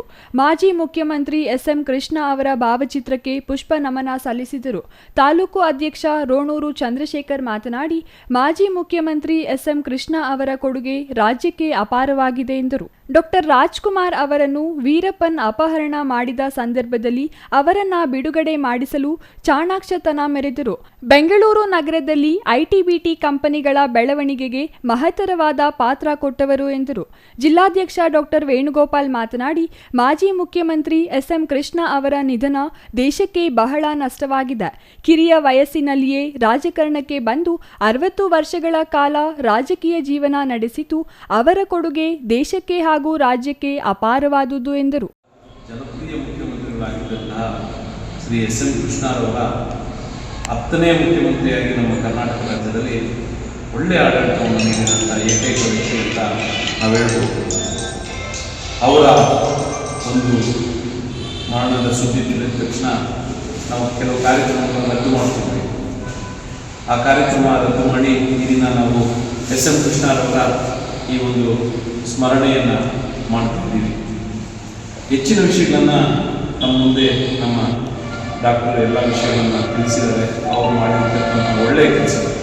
ಅದರಲ್ಲಿ ಅವರು ನಮ್ಮ ಈ ಒಂದು ಕಾಡುಗಳ ವೀರಪ್ಪನ್ನು ಅಪಹರಿಸಿದ ಸಂದರ್ಭದಲ್ಲಿ ರಾಜ್ಕುಮಾರ್ ಅವರನ್ನು ಬಿಡುಗಡೆ ಮಾಡಿಕೊಡ್ಬೇಕು ಅಂತೇಳಿ ಸುಮಾರು ಕೋರಿಕೆಗಳನ್ನು ಇಟ್ಟು ಯಾವ ಕೋರಿಕೆಗಳನ್ನು ನಡೆಸಿಲ್ಲ. ಅವ್ರಿಗೆ ಕರ್ನಾಟಕದ ಮೇಲೆ ಇದ್ದಂಥ ಪ್ರೀತಿ, ಕಾವೇರಿ ನದಿಯ ಒಂದು ನ್ಯಾಯಾಧೀಕರಣದಲ್ಲಿ ನಮಗೆ ಕಾವೇರಿ ನೀರನ್ನು ಬಿಟ್ಕೊಡ್ಬೇಕು ಅಂತ ಒಂದು ಇದನ್ನು ಇಟ್ಟ, ಅದನ್ನು ಒಪ್ಕೊಳ್ಳಿಲ್ಲ. ರಾಜ್ಯದಲ್ಲಿ ಮುಖ್ಯಮಂತ್ರಿಗಳಾಗಿ, ಉಪಮುಖ್ಯಮಂತ್ರಿಗಳಾಗಿ, ವಿವಿಧ ಖಾತೆಗಳ ಸಚಿವರಾಗಿ ಸೇವೆ ಸಲ್ಲಿಸಿದ್ದಾರೆ. ಕೇಂದ್ರದಲ್ಲಿಯೂ ವಿವಿಧ ಖಾತೆಗಳನ್ನು ನಿರ್ವಹಿಸಿದ ಮಹಾನ್ ವ್ಯಕ್ತಿ ದೂರವಾಗಿರುವುದು ರಾಜ್ಯಕ್ಕೆ ಹಾಗೂ ದೇಶಕ್ಕೆ ತುಂಬಲಾರದ ನಷ್ಟವಾಗಿದೆ. ಅವರ ಅಗಲಿಕೆಯಿಂದ ಅವರ ಅಭಿಮಾನಿಗಳಿಗೆ ಹಾಗೂ ಕುಟುಂಬಕ್ಕೆ ದುಃಖ ಭರಿಸುವ ಶಕ್ತಿಯನ್ನು ದೇವರು ನೀಡಲಿ ಎಂದು ಪ್ರಾರ್ಥಿಸಿದರು. ರಫೀವುಲ್ಲಾ, ಸಿಟಿವಿ ನ್ಯೂಸ್, ಶ್ರೀನಿವಾಸಪುರ.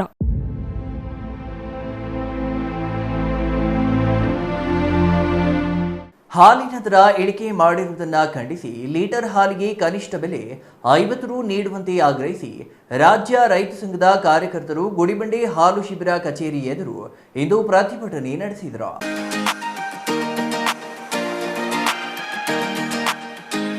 ವಿವಿಧ ಬೇಡಿಕೆಗಳು ಈಡೇರಿಸುವಂತೆ ಆಗ್ರಹಿಸಿ ಕರ್ನಾಟಕ ಪ್ರಾಂತ ರೈತ ಸಂಘ ಗುಡಿಬಂಡೆ ತಾಲೂಕು ಕಚೇರಿಯಿಂದ ಹಾಲು ಶಿಬಿರದ ಕಚೇರಿಯವರೆಗೂ ರ್ಯಾಲಿ ನಡೆಸಿ ಶಿಬಿರ ಕಚೇರಿ ಮುಂದೆ ಪ್ರತಿಭಟನೆ ನಡೆಸಿದರು. ಕರ್ನಾಟಕ ಪ್ರಾಂತ ರೈತ ಸಂಘದ ಜಿಲ್ಲಾಧ್ಯಕ್ಷ ಮುನಿಕೃಷ್ಣಪ್ಪ ಮಾತನಾಡಿ, ಹಾಲಿನ ದರ 31 ರೂಪಾಯಿಗೆ ಇಳಿಕೆಯಾಗಿದೆ, ಅದು 50 ರೂಪಾಯಿಗೆ ಏರಿಸಬೇಕು. ರೈತರು ಹೈನುಗಾರಿಕೆಗಾಗಿ ಬಳಸುವ ಪೌಷ್ಟಿಕಾಂಶಗಳ ಬೆಲೆ ಏರಿಕೆಯಾಗಿದೆ. ಆದರೆ ಹಾಲಿನ ದರ ಇಳಿಕೆ ಮಾಡುತ್ತಿದ್ದರೆ ರೈತರು ಸಂಕಷ್ಟ ಎದುರಿಸುತ್ತಿದ್ದಾರೆ ಎಂದರು. ಪ್ರತಿ ಜಿಲ್ಲೆಯಲ್ಲಿ ಹಾಲು ಉತ್ಪಾದಕರ ಮಕ್ಕಳಿಗೆ ಜಿಲ್ಲೆಗೊಂದು ವಸತಿ ಶಾಲೆ ಪ್ರಾರಂಭ ಮಾಡಬೇಕು. ಆಗ ರೈತರ ಮಕ್ಕಳಿಗೆ ವಿದ್ಯಾಭ್ಯಾಸಕ್ಕೆ ಅನುಕೂಲವಾಗುತ್ತದೆ ಎಂದು ಆಗ್ರಹಿಸಿದರು. ಈ ಸಂದರ್ಭದಲ್ಲಿ ಕರ್ನಾಟಕ ಪ್ರಾಂತ ರೈತ ಸಂಘದ ತಾಲೂಕು ಕಾರ್ಯದರ್ಶಿ ಆದಿನಾರಾಯಣಸ್ವಾಮಿ, ವೆಂಕಟರಾಜು, ಜಯರಾಮರೆಡ್ಡಿ, ರಾಜಪ್ಪ, ಸೀನಪ್ಪ ಮತ್ತಿತರರು ಹಾಜರಿದ್ದರು.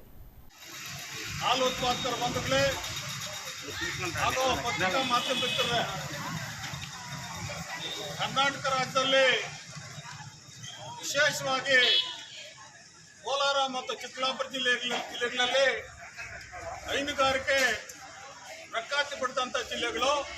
ಅದರ ಜೊತೆಗೆ ರೇಷ್ಮೆ ಎರಡು ಉದ್ಯಮಗಳು ಎರಡು ಜಿಲ್ಲೆಯಲ್ಲಿ ಪ್ರಖ್ಯಾತಿ ಪಡೆದಂಥ ಉದ್ದಿಮೆಗಳಿವೆ.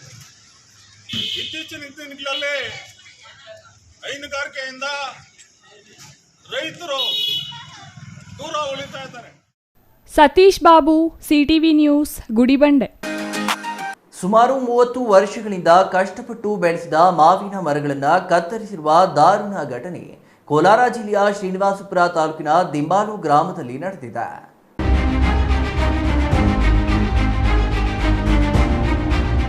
ಶ್ರೀನಿವಾಸಪುರ ತಾಲೂಕಿನ ದಿಂಬಾಲು ಗ್ರಾಮದ ರಾಜೇಶ್ ಎಂಬ ರೈತನಿಗೆ ಸೇರಿದ ಜಮೀನಿನಲ್ಲಿ ಪಕ್ಕದ ಜಮೀನಿನ ಮಾಲೀಕ ಬೈರೆಡ್ಡಿ, ಸಿದ್ಧಾರ್ಥ್, ಶ್ರೀಧರ್ ಹಾಗೂ ಶ್ರೀನಿವಾಸ್ ಎಂಬುವವರು ಜಮೀನು ತಮಗೆ ಸೇರುತ್ತೆ ಎಂದು ಮರಗಳನ್ನು ಕಟಾವು ಮಾಡಿದ್ದಾರೆ ಎಂದು ರಾಜೇಶ್ ಆರೋಪಿಸಿದ್ದಾರೆ.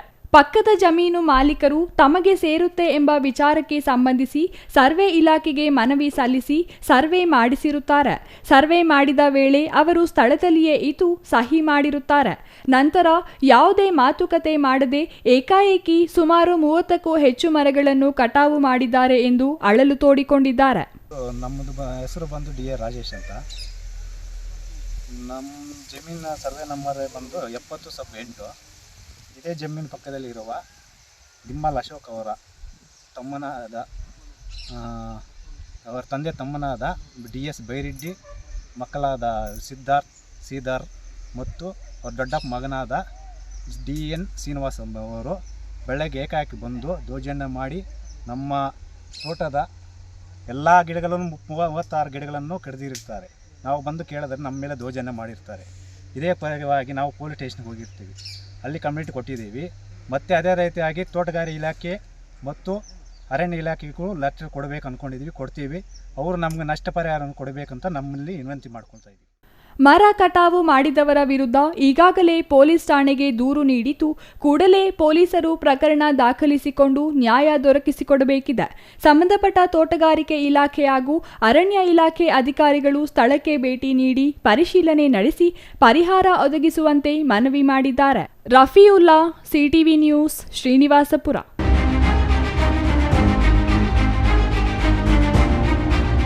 ಗುಡಿಬಂಡೆ ತಾಲೂಕಿನ ಕಡೇಹಳ್ಳಿ ರಸ್ತೆ ಅಗಲೀಕರಣದ ವೇಳೆ ಮನೆಗಳನ್ನು ಕಳೆದುಕೊಂಡವರಿಂದ ಕಳೆದ 3 ದಿನಗಳಿಂದ ಅಹೋರಾತ್ರಿ ಧರಣಿ ನಡೆಸುತ್ತಿದ್ದು, ಜಿಲ್ಲಾಧಿಕಾರಿಗಳ ಭರವಸೆ ನಂತರ ಪ್ರತಿಭಟನಾಕಾರರು ಧರಣಿ ಕೈಬಿಟ್ಟಿದ್ದಾರೆ.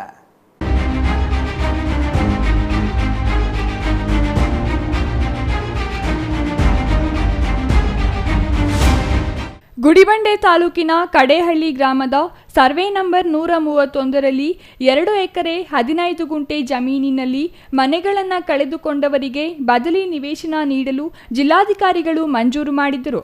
ಆದರೆ ಆ ಜಾಗದಲ್ಲಿ ಸ್ಥಳೀಯ ವ್ಯಕ್ತಿಯೊಬ್ಬ ಬಗರ್ ಹುಕುಂ ಅಕ್ರಮ ಸಕ್ರಮಕ್ಕಾಗಿ ನಮೂನೆ 57ರಲ್ಲಿ ಜಮೀನು ಮಂಜೂರಾತಿಗೆ ಅರ್ಜಿ ಸಲ್ಲಿಸಿದ್ದಾರೆ. ಈ ಸಂಬಂಧ ನ್ಯಾಯಾಲಯಕ್ಕೆ ಹೋಗಿ ತಡೆಯಾಜ್ಞೆ ತಂದಿದ್ದಾರಂತೆ.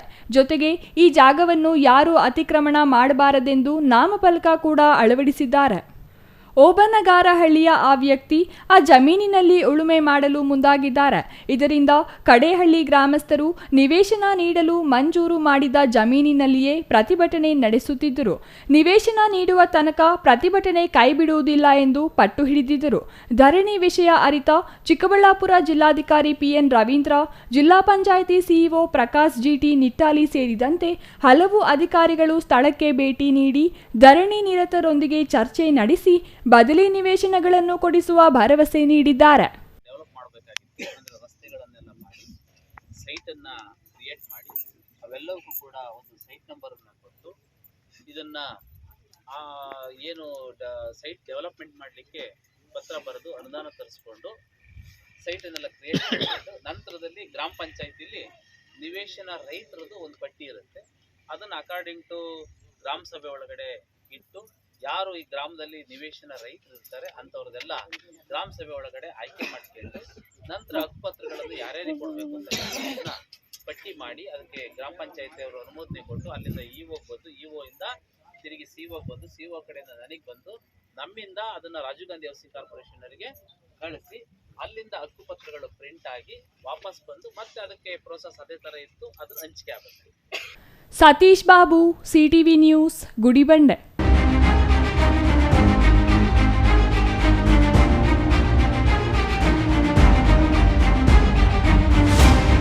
ತಿಮ್ಮಸಂದ್ರ ವಿವಾದಿತ ಜಮೀನಿನಲ್ಲಿ ತಮ್ಮ ತಾತ ಮುತ್ತಾತನ ಕಾಲದಿಂದಲೂ ಉಳುಮೆ ಮಾಡಿಕೊಂಡು ಜೀವನ ಮಾಡುತ್ತಿದ್ದು, ಇದೀಗ ಇದು ವಕ್ಫ್ ಆಸ್ತಿ ಎಂದು ಜಮೀನು ಕಸಿದುಕೊಂಡು ಬೇಲಿ ಹಾಕಿಕೊಂಡು ತೊಂದರೆ ನೀಡುತ್ತಿದ್ದಾರೆ. ನಮ್ಮ ಜಮೀನು ನಮಗೆ ಬೇಕು, ಇಲ್ಲವಾದಲ್ಲಿ ನಮ್ಮ ಜಮೀನಿನಲ್ಲಿಯೇ ನಾವು ಸಾಯಲು ರಾಜ್ಯಪಾಲರು ದಯಾಮರಣ ನೀಡಬೇಕೆಂದು ಜಮೀನು ಕಳೆದುಕೊಳ್ಳುತ್ತಿರುವ ತಿಮ್ಮಸಂದ್ರ ಗ್ರಾಮಸ್ಥರು ಮನವಿ ಮಾಡಿದ್ದಾರೆ.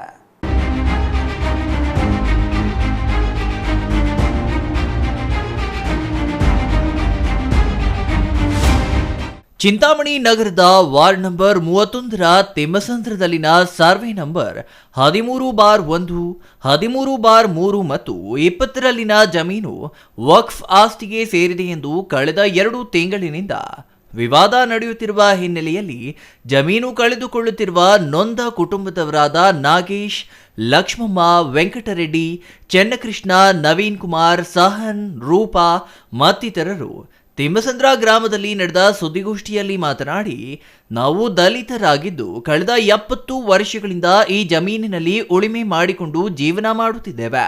ಇದು ವಕ್ಫ್ ಆಸ್ತಿ ಎಂದು ಜಾಮಿಯಾ ಮಸೀದಿ ಕಮಿಟಿಯವರು ನಮ್ಮ ಜಮೀನಿನಲ್ಲಿ ಅಕ್ರಮ ಪ್ರವೇಶ ಮಾಡಿ ಬೇಲಿ ಹಾಕಿಕೊಂಡು ತೊಂದರೆ ನೀಡುತ್ತಿದ್ದಾರೆ ಎಂದು ಆರೋಪಿಸಿದರು. ಜಮೀನು ನಮ್ಮದು ಎಂಬುದಕ್ಕೆ ಎಲ್ಲ ದಾಖಲೆಗಳಿವೆ. ನಮಗಾಗುತ್ತಿರುವ ಅನ್ಯಾಯದ ಬಗ್ಗೆ ಪ್ರಶ್ನೆ ಮಾಡಲು ಮಾಜಿ ಸಂಸದ S ಮುನಿಸ್ವಾಮಿ ಅವರು ಬಂದರೆ ಅನ್ಯಾಯವಾಗುತ್ತಿರುವ ನಮ್ಮ ಪರ ನಿಲ್ಲಬೇಕಾದ ದಲಿತ ಪರ ಸಂಘಟನೆಗಳ ಮುಖಂಡರು ರಾಜಕೀಯ ಬಳಸಿಕೊಂಡು ಸಚಿವರ ಬಳಿ ಬೇಷ್ ಅನ್ನಿಸಿಕೊಳ್ಳಲು ಅನ್ಯಾಯಗೊಳಗಾಗಿರುವ ದಲಿತರಿಗೆ ಮತ್ತಷ್ಟು ಅನ್ಯಾಯ ಮಾಡಲು ಮುಂದಾಗಿರುವುದು ಖಂಡನೀಯ ಎಂದು ಅಳಲು ತೋಡಿಕೊಂಡ್ರ. ಈ ಜಮೀನು ನಂಬಿಕೊಂಡು ಜೀವನ ಮಾಡುತ್ತಿದ್ದು, ಒಂದು ವೇಳೆ ನಮ್ಮ ಜಮೀನು ನಮಗೆ ಸಿಗದಿದ್ದರೆ ನಮ್ಮ ಜಮೀನಿನಲ್ಲೇ ನಮ್ಮ ಕುಟುಂಬದವರೆಲ್ಲ ಸಾಯಲು ರಾಜ್ಯಪಾಲರು ನಮಗೆ ದಯಾಮರಣ ನೀಡಬೇಕೆಂದು ಜಮೀನು ಕಳೆದುಕೊಳ್ಳುತ್ತಿರುವ ಕುಟುಂಬದವರು ರಾಜ್ಯಪಾಲರಲ್ಲಿ ಮನವಿ ಮಾಡಿದ್ದಾರೆ. ವಾಸವಾಗಿರ್ತೇನೆ. ನಾನು ಹುಟ್ಟಿದ್ದು ಇದೇ ಊರಿನಲ್ಲೇ, ಬೆಳೆದಿದ್ದು ಇದೇ ಊರಿನಲ್ಲೇ. ನಮ್ಮ ಅಪ್ಪ ಕಾಲದಿಂದನೂ ಇವರೇ ಮಾಡ್ತಾ ಇದ್ರು ಜಮೀನು. ಇವರು ಮಾಡ್ತಾ ಇದ್ದಿದ್ದಕ್ಕೆ ನನಗೆ ಹೊಟ್ಟೆ ತುಂಬ ಮಕ್ಕಳು, 6 ಜನ ಗಂಡು ಮಕ್ಕಳಿದ್ದಾರೆ. ನನಗೆ ಜಮೀನು ಸಾಕಾಗ್ತಾ ಇರ್ಲಿಲ್ಲ. ಅದಕ್ಕೋಸ್ಕರ ನಾವು ಅವ್ರ ಹತ್ರ ಕೊಂಡ್ಕೊಂಡಿದ್ದೀವಿ. ಬೆಳೆ ಇಕ್ಕಿದ್ದೀವಿ. ಬೆಳೆ ಹೂಗಳು ಬಿಡೋ ಟೈಮ್ಗೆ ಬಂದು ಇವ್ರು ಲಾರಿಗಳಲ್ಲಿ ಬಂದ್ಬಿಟ್ಟು ಬೆಳೆಗಳೆಲ್ಲ ಕೊಯ್ದಾಕ್ಬಿಟ್ಟು ನಮ್ಗೆ ದೌರ್ಜನ್ಯ ಮಾಡಿದ್ದಾರೆ. ನಮಗೆ ಈ ಭೂಮಿ ಬರ್ಲಿಲ್ಲ ಅಂದ್ರೆ ನಾವು ನಮ್ಮ ಜಮೀನುಗಳಲ್ಲೇ ನಾವು ಸಾಯೋದಕ್ಕೆ ಪರ್ಮಿಷನ್ ಕೊಡಿ. GL Shankar, CTV news, Chintamani.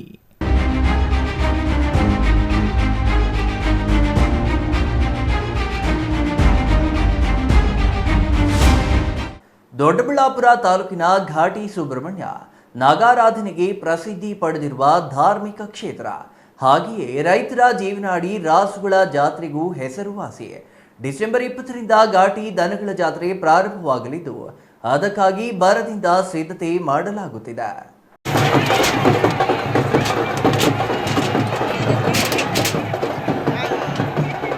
ಘಾಟಿ ದನಗಳ ಜಾತ್ರೆಯಲ್ಲಿ ತಮ್ಮ ದನಗಳನ್ನು ಮಾರಲು ಮತ್ತು ಕೊಳ್ಳಲು ಸುತ್ತಮುತ್ತಲಿನ ತಾಲೂಕು ಸೇರಿದಂತೆ ಜಿಲ್ಲೆ ರಾಜ್ಯಗಳಿಂದ ರೈತರು ಬರ್ತಾರೆ.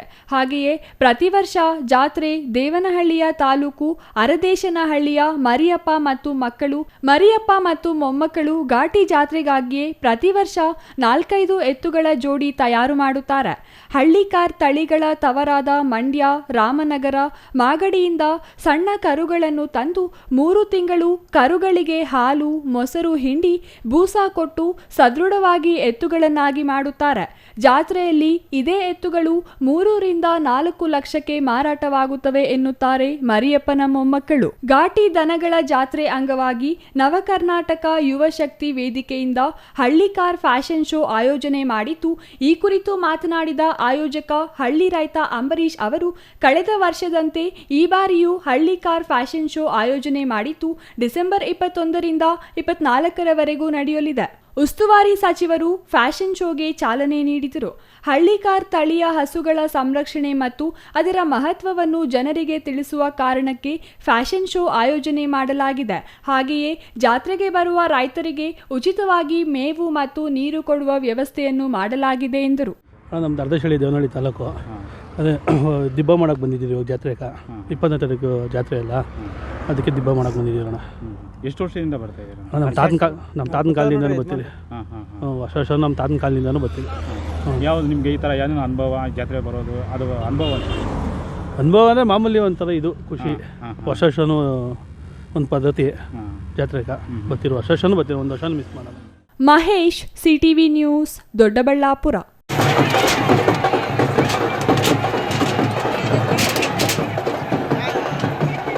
ಇದೀಗ ಚಿಕ್ಕದೊಂದು ವಿರಾಮದ ನಂತರ CTV ನ್ಯೂಸ್ ಮತ್ತೆ ಮುಂದುವರಿಯಲಿದೆ.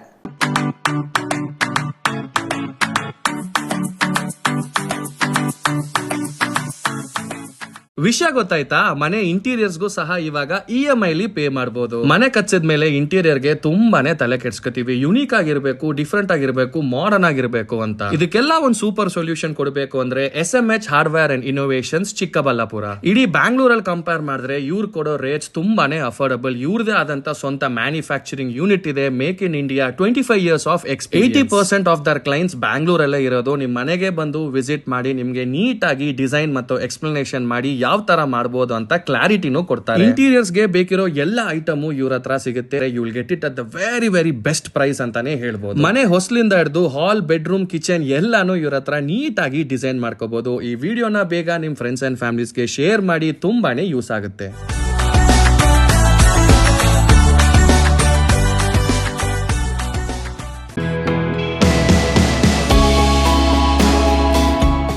ಶ್ರೀ ಚಾಮವಿ ಪಾರ್ಟಿ ಹಾಲ್, 4ನೇ ಮಹಡಿ, ಶ್ರೀ ಚಾಮವಿ ಕಾಂಪ್ಲೆಕ್ಸ್, ಗೆರಿಯಾ ಶೋರೂಮ್ನ ಮೇಲೆ, ನಂಬರ್ 232T, BB ರಸ್ತೆ, Chikkaballapur.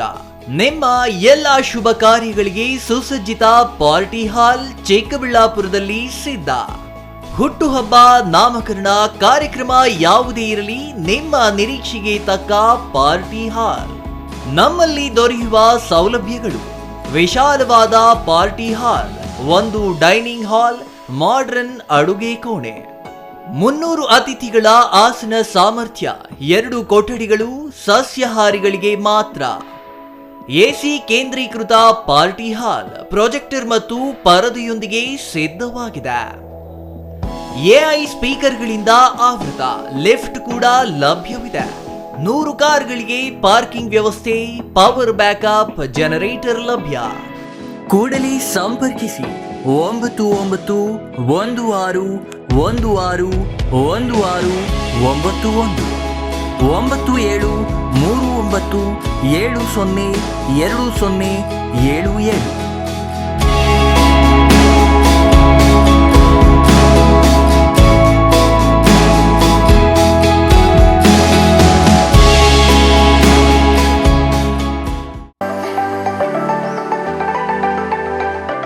Shri Manjunatha hardware and innovations 22 ವರ್ಷಗಳಿಂದ ಮಾರುಕಟ್ಟೆಯಲ್ಲಿ ಸುದೀರ್ಘ ಪಯಣ ಮತ್ತು ಗ್ರಾಹಕ ಹಾಗೂ ಎಂಜಿನಿಯರಿಂಗ್ಗಳ ನಂಬಿಕೆಯ ಆಯ್ಕೆ. ಅತ್ಯುತ್ತಮ ಗುಣಮಟ್ಟ, ಪ್ರಾಮಾಣಿಕ ಬೆಲೆ. Engineer choices, architect choices, corporates house owners, carpenter choices, hardware dealers ಹಾಗೂ ಇನ್ನಿತರರಿಗೆ ಹೋಲ್ಸೇಲ್ ದರದಲ್ಲಿ ಸಿಗುವ ಸ್ಥಳವೇ ಶ್ರೀ ಮಂಜುನಾಥ ಹಾರ್ಡ್ವೇರ್ ಮತ್ತು ಇನೋವೇಷನ್ಸ್. ವಿವಿಧ ರೀತಿಯ ವಿನ್ಯಾಸಗಳುಳ್ಳ ಡೆಕೋರೇಟಿವ್, ಪ್ರೊಟೆಕ್ಟಿವ್, ಫಂಕ್ಷನಲ್ ಹಾಗೂ ಉತ್ತಮ ದರದಲ್ಲಿ ಗುಣಮಟ್ಟದ ಹಾರ್ಡ್ವೇರ್ ವಸ್ತುಗಳು ನಮ್ಮಲ್ಲಿ ದೊರಕುತ್ತದೆ. ವಿಳಾಸ: ರಿಲಯನ್ಸ್ ಪೆಟ್ರೋಲ್ ಬಂಕ್ ಹತ್ತಿರ, ಬಿಬಿ ರಸ್ತೆ, ಚಿಕ್ಕಬಳ್ಳಾಪುರ. ಮೊಬೈಲ್ ಸಂಖ್ಯೆ 9739393927. ಮತ್ತೊಂದು ಸಂಖ್ಯೆ 9008680303.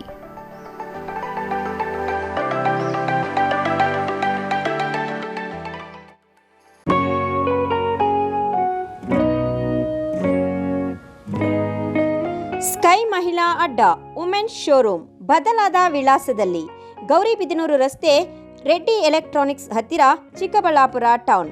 ಮೊಬೈಲ್ ಸಂಖ್ಯೆ 9916533636. 15 ವರ್ಷ ಮೇಲ್ಪಟ್ಟ ಮಹಿಳೆಯರಿಗೆ ಬೇಕಾದ ಎಲ್ಲ ತರಹದ ಬಟ್ಟೆಗಳು ಒಂದೇ ಮಳಿಗೆಯಲ್ಲಿ ಲಭ್ಯ. ಉತ್ತಮ ಗುಣಮಟ್ಟದ ಅತ್ಯಾಧುನಿಕ ಬಟ್ಟೆಗಳಿಗಾಗಿ ಭೇಟಿ ಕೊಡಿ. ಸ್ಕೈ ಮಹಿಳಾ ಅಡ್ಡ ನಿಮಗಾಗಿ ಇದೆ. 1-2 ಪೀಸ್ ಕೊಂಡರೂ ಹೋಲ್ಸೇಲ್ ದರದಲ್ಲಿ ನೀಡುತ್ತೇವೆ. ಎಲ್ಲ ತರಹದ ಆಕರ್ಷಣೀಯ ಸೀರೆಗಳು, ಮನಮೆಚ್ಚುವಂತಹ ಸೀರೆಗಳು, ಟಾಪ್ಸ್, ಲೆಗಿನ್ಸ್, ರೆಡಿ ಡ್ರೆಸ್ಸಸ್, ಮಹಿಳೆಯರ ಒಳ ಉಡುಪುಗಳು ಲಭ್ಯ. ಮತ್ಯಾಕೆ ತಡ, ಒಮ್ಮೆ ಭೇಟಿ ಕೊಡಿ. ಸ್ಕೈ ಮಹಿಳಾ ಅಡ್ಡ, ಗೌರಿಬಿದನೂರು ರಸ್ತೆ, ರೆಡ್ಡಿ ಎಲೆಕ್ಟ್ರಾನಿಕ್ಸ್ ಹತ್ತಿರ, ಚಿಕ್ಕಬಳ್ಳಾಪುರ ಟೌನ್. ಮೊಬೈಲ್ ಸಂಖ್ಯೆ 9916533636.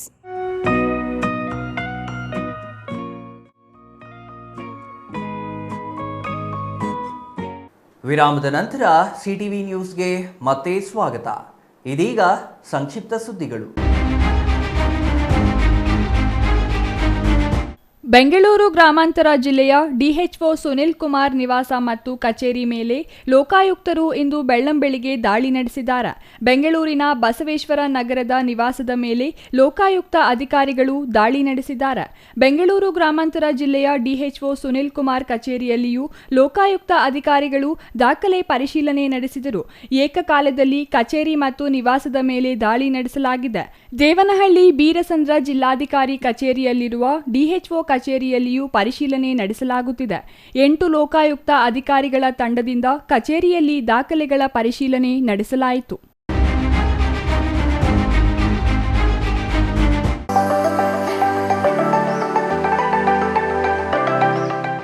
ಎರಡು 2025-26ನೇ ಸಾಲಿನ ಕೃಷಿಕ ಸಮಾಜದ ಕಾರ್ಯಕಾರಿ ಸಮಿತಿಗೆ ಚುನಾವಣೆ ಘೋಷಣೆ ಮಾಡಿದ್ದು, ಗುಡಿಬಂಡೆ ತಾಲೂಕಿನ ಕೃಷಿಕ ಸಮಾಜದಲ್ಲಿ 15 ಕಾರ್ಯಕಾರಿ ಸಮಿತಿ ಸದಸ್ಯರಿದ್ದು 18 ಮಂದಿ ನಾಮಪತ್ರ ಸಲ್ಲಿಸಿದ್ರ.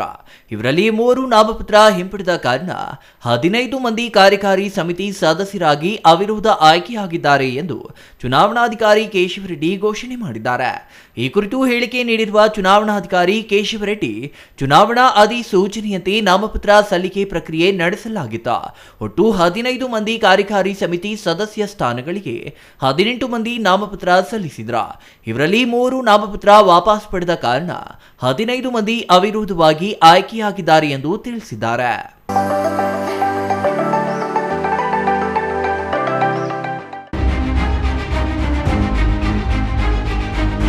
ಕಾರು ಅಡ್ಡ ಬಂದ ಪರಿಣಾಮ ತಪ್ಪಿಸಲು ಹೋಗಿ ಲಾರಿಯ ಹಿಂಬದಿಗೆ ಟೆಂಪೋ ಡಿಕ್ಕಿ ಹೊಡೆದ ಪರಿಣಾಮ ವ್ಯಕ್ತಿಯೊಬ್ಬರು ಸ್ಥಳದಲ್ಲಿಯೇ ಮೃತಪಟ್ಟಿರುವ ಘಟನೆ ಪಾವಗಡದಲ್ಲಿ ನಡೆದಿದೆ. ಪಾವಗಡ ಎಸ್ಆರ್ಎಸ್ ಪೆಟ್ರೋಲ್ ಬಂಕ್ ಬಳಿ ಮಾರುತಿ ಓಮಿನಿ ಅಡ್ಡ ಬಂದ ಕಾರಣ ತಪ್ಪಿಸಲು ಹೋಗಿ ಲಾರಿಯ ಹಿಂಬದಿಗೆ ಟೆಂಪೋ ಡಿಕ್ಕಿ ಹೊಡೆದ ಪರಿಣಾಮ ಅಪಘಾತ ಸಂಭವಿಸಿದೆ. ಮಂಡ್ಯ ಜಿಲ್ಲೆ ಮದ್ದೂರು ತಾಲೂಕಿನ ಸೋಮನಹಳ್ಳಿಯ 21 ವರ್ಷದ ಗಿರೀಶ್ ಮೃತ ವ್ಯಕ್ತಿಯಾಗಿದ್ದು, ಹಂಪಿಲ್ಲದ ಕಾರಣ ಈ ಜಾಗದಲ್ಲಿ ಸರಣಿ ಅಪಘಾತಗಳು ನಡೆಯುತ್ತಿವೆ ಎಂದು ಸಾರ್ವಜನಿಕರು ಆರೋಪಿಸಿದ್ದಾರೆ. ಇನ್ನು ಈ ಸಂಬಂಧ ಪಾವಗಡ ಪೊಲೀಸ್ ಠಾಣೆಯಲ್ಲಿ ಪ್ರಕರಣ ದಾಖಲಾಗಿದೆ.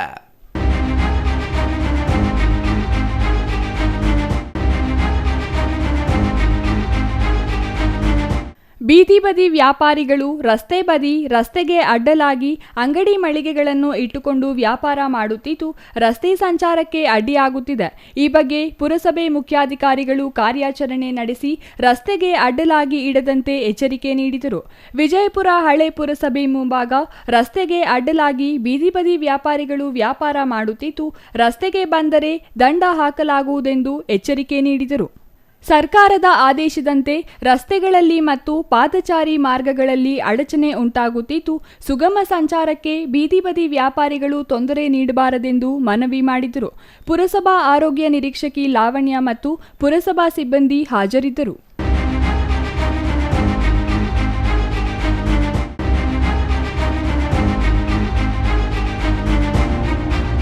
ಶ್ರೀನಿವಾಸಪುರ ತಾಲೂಕಿನ ದಿಂಬಾಲು ಗ್ರಾಮದ ರಾಜೇಶ್ ಎಂಬ ರೈತನಿಗೆ ಸೇರಿದ ಜಮೀನಿನಲ್ಲಿ ಪಕ್ಕದ ಜಮೀನಿನ ಮಾಲೀಕ ಬೈರೆಡ್ಡಿ, ಸಿದ್ಧಾರ್ಥ್, ಶ್ರೀಧರ್ ಹಾಗೂ ಶ್ರೀನಿವಾಸ್ ಎಂಬುವವರು ಜಮೀನು ತಮಗೆ ಸೇರುತ್ತೆ ಎಂದು ಮರಗಳನ್ನು ಕಟಾವು ಮಾಡಿದ್ದಾರೆ ಎಂದು ರಾಜೇಶ್ ಆರೋಪಿಸಿದ್ದಾರೆ. ಪಕ್ಕದ ಜಮೀನು ಮಾಲೀಕರು ತಮಗೆ ಸೇರುತ್ತೆ ಎಂಬ ವಿಚಾರಕ್ಕೆ ಸಂಬಂಧಿಸಿ ಸರ್ವೆ ಇಲಾಖೆಗೆ ಮನವಿ ಸಲ್ಲಿಸಿ ಸರ್ವೆ ಮಾಡಿಸಿರುತ್ತಾರೆ. ಸರ್ವೆ ಮಾಡಿದ ವೇಳೆ ಅವರು ಸ್ಥಳದಲ್ಲಿಯೇ ಇದ್ದು ಸಹಿ ಮಾಡಿರುತ್ತಾರೆ. ನಂತರ ಯಾವುದೇ ಮಾತುಕತೆ ಮಾಡದೆ ಏಕಾಏಕಿ ಸುಮಾರು 30ಕ್ಕೂ ಹೆಚ್ಚು ಮರಗಳನ್ನು ಕಟಾವು ಮಾಡಿದ್ದಾರೆ ಎಂದು ಅಳಲು ತೋಡಿಕೊಂಡಿದ್ದಾರೆ. ನಮ್ಮದು ಹೆಸರು ಬಂದು ಡಿ ಎ ರಾಜೇಶ್ ಅಂತ.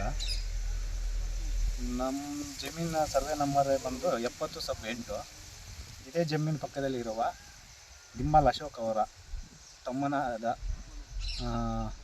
ಅವರ ತಂದೆ ತಮ್ಮನಾದ DS ಬೈರೆಡ್ಡಿ, ಮಕ್ಕಳಾದ ಸಿದ್ಧಾರ್ಥ್, ಶ್ರೀಧರ್ ಮತ್ತು ಅವ್ರ ದೊಡ್ಡ ಮಗನಾದ DN ಶ್ರೀನಿವಾಸ್ ಎಂಬವರು ಬೆಳಗ್ಗೆ ಏಕಾಏಕಿ ಬಂದು ದೌರ್ಜನ್ಯ ಮಾಡಿ ನಮ್ಮ ತೋಟದ ಎಲ್ಲ ಗಿಡಗಳನ್ನು 36 ಗಿಡಗಳನ್ನು ಕಡಿದಿರುತ್ತಾರೆ. ನಾವು ಬಂದು ಕೇಳಿದ್ರೆ ನಮ್ಮ ಮೇಲೆ ದೌರ್ಜನ್ಯ ಮಾಡಿರ್ತಾರೆ. ಇದೇ ಪರವಾಗಿ ನಾವು ಪೊಲೀಸ್ ಸ್ಟೇಷನ್ಗೆ ಹೋಗಿರ್ತೀವಿ. ಅಲ್ಲಿ ಕಂಪ್ಲೇಂಟ್ ಕೊಟ್ಟಿದ್ದೀವಿ. ಮತ್ತು ಅದೇ ರೀತಿಯಾಗಿ ತೋಟಗಾರಿಕೆ ಇಲಾಖೆ ಮತ್ತು ಅರಣ್ಯ ಇಲಾಖೆಗೂ ಲೆಟರ್ ಕೊಡಬೇಕು ಅಂದ್ಕೊಂಡಿದ್ದೀವಿ, ಕೊಡ್ತೀವಿ. ಅವರು ನಮಗೆ ನಷ್ಟ ಪರಿಹಾರವನ್ನು ಕೊಡಬೇಕಂತ ನಮ್ಮಲ್ಲಿ ವಿನಂತಿ ಮಾಡ್ಕೊಳ್ತಾ ಇದ್ದೀವಿ. ಮರ ಕಟಾವು ಮಾಡಿದವರ ವಿರುದ್ಧ ಈಗಾಗಲೇ ಪೊಲೀಸ್ ಠಾಣೆಗೆ ದೂರು ನೀಡಿದ್ದು ಕೂಡಲೇ ಪೊಲೀಸರು ಪ್ರಕರಣ ದಾಖಲಿಸಿಕೊಂಡು ನ್ಯಾಯ ದೊರಕಿಸಿಕೊಡಬೇಕಿದೆ.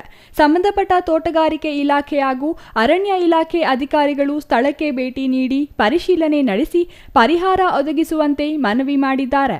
ರಫೀವುಲ್ಲಾ, ಸಿಟಿವಿ ನ್ಯೂಸ್, ಶ್ರೀನಿವಾಸಪುರ.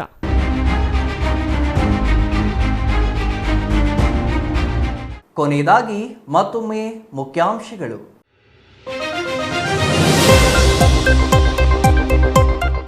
ಮತ್ತೆ ವಿವಾದಗಳ ಸುಳಿಯಲ್ಲಿ ಚಿಕ್ಕಬಳ್ಳಾಪುರ ಹೆದ್ದಾರಿ ಅಗಲೀಕರಣ ಕಾಮಗಾರಿ. ನಗರ ವ್ಯಾಪ್ತಿಯ ಹೆದ್ದಾರಿ ಅಗಲೀಕರಣ ಇಷ್ಟ ಬಂದ ರೀತಿಯಲ್ಲಿ ನಡೆಯುತ್ತಿರುವ ಆರೋಪ. ಬಲಾಢ್ಯರಿಗೆ ಒಂದು ನ್ಯಾಯ, ಬಲಹೀನರಿಗೆ ಮತ್ತೊಂದು ನ್ಯಾಯದ ಆರೋಪ. ಮಾಜಿ ಮುಖ್ಯಮಂತ್ರಿ SM ಕೃಷ್ಣ ವೇಧಿವಶ. ವಯೋಸಹಜ ಅನಾರೋಗ್ಯದಿಂದ ಆಸ್ಪತ್ರೆಯಲ್ಲಿ ಚಿಕಿತ್ಸೆ ಪಡೆಯುತ್ತಿದ್ದ SM ಕೃಷ್ಣ ಕೇಂದ್ರ ಸಚಿವರಾಗಿ, ರಾಜ್ಯಪಾಲರಾಗಿ, ಮುಖ್ಯಮಂತ್ರಿಯಾಗಿ ಸೇವೆ. ಸರ್ಕಾರಿ ಶಾಲಾ ಕಾಂಪೌಂಡ್ನಲ್ಲಿಯೇ ಕಾಯುತ್ತಿದೆ ಅಪಾಯ. ಮನವಿ ಮಾಡಿದ್ರೂ ಗಮನ ಹರಿಸದ ಹೆದ್ದಾರಿ ಪ್ರಾಧಿಕಾರದ ಅಧಿಕಾರಿಗಳು. ಮಕ್ಕಳು ಆಡುವಾಗ ಅಪಾಯ ಎದುರಾದರೆ ಹೊಣೆ ಯಾರು? ಶಾಲಾ ಶಿಕ್ಷಕರಿಂದ ಆಕ್ರೋಶ.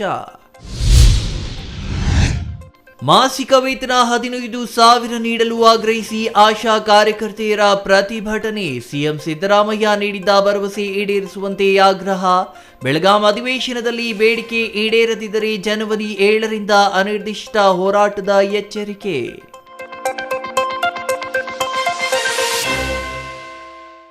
ಇದಿಷ್ಟು ಈ ಹೊತ್ತಿನ ಸುದ್ದಿ. ನೋಡ್ತಾ ಇರಿ CTV ನ್ಯೂಸ್, ಇದು ನಿಮ್ಮ ಜೊತೆಗಾರ.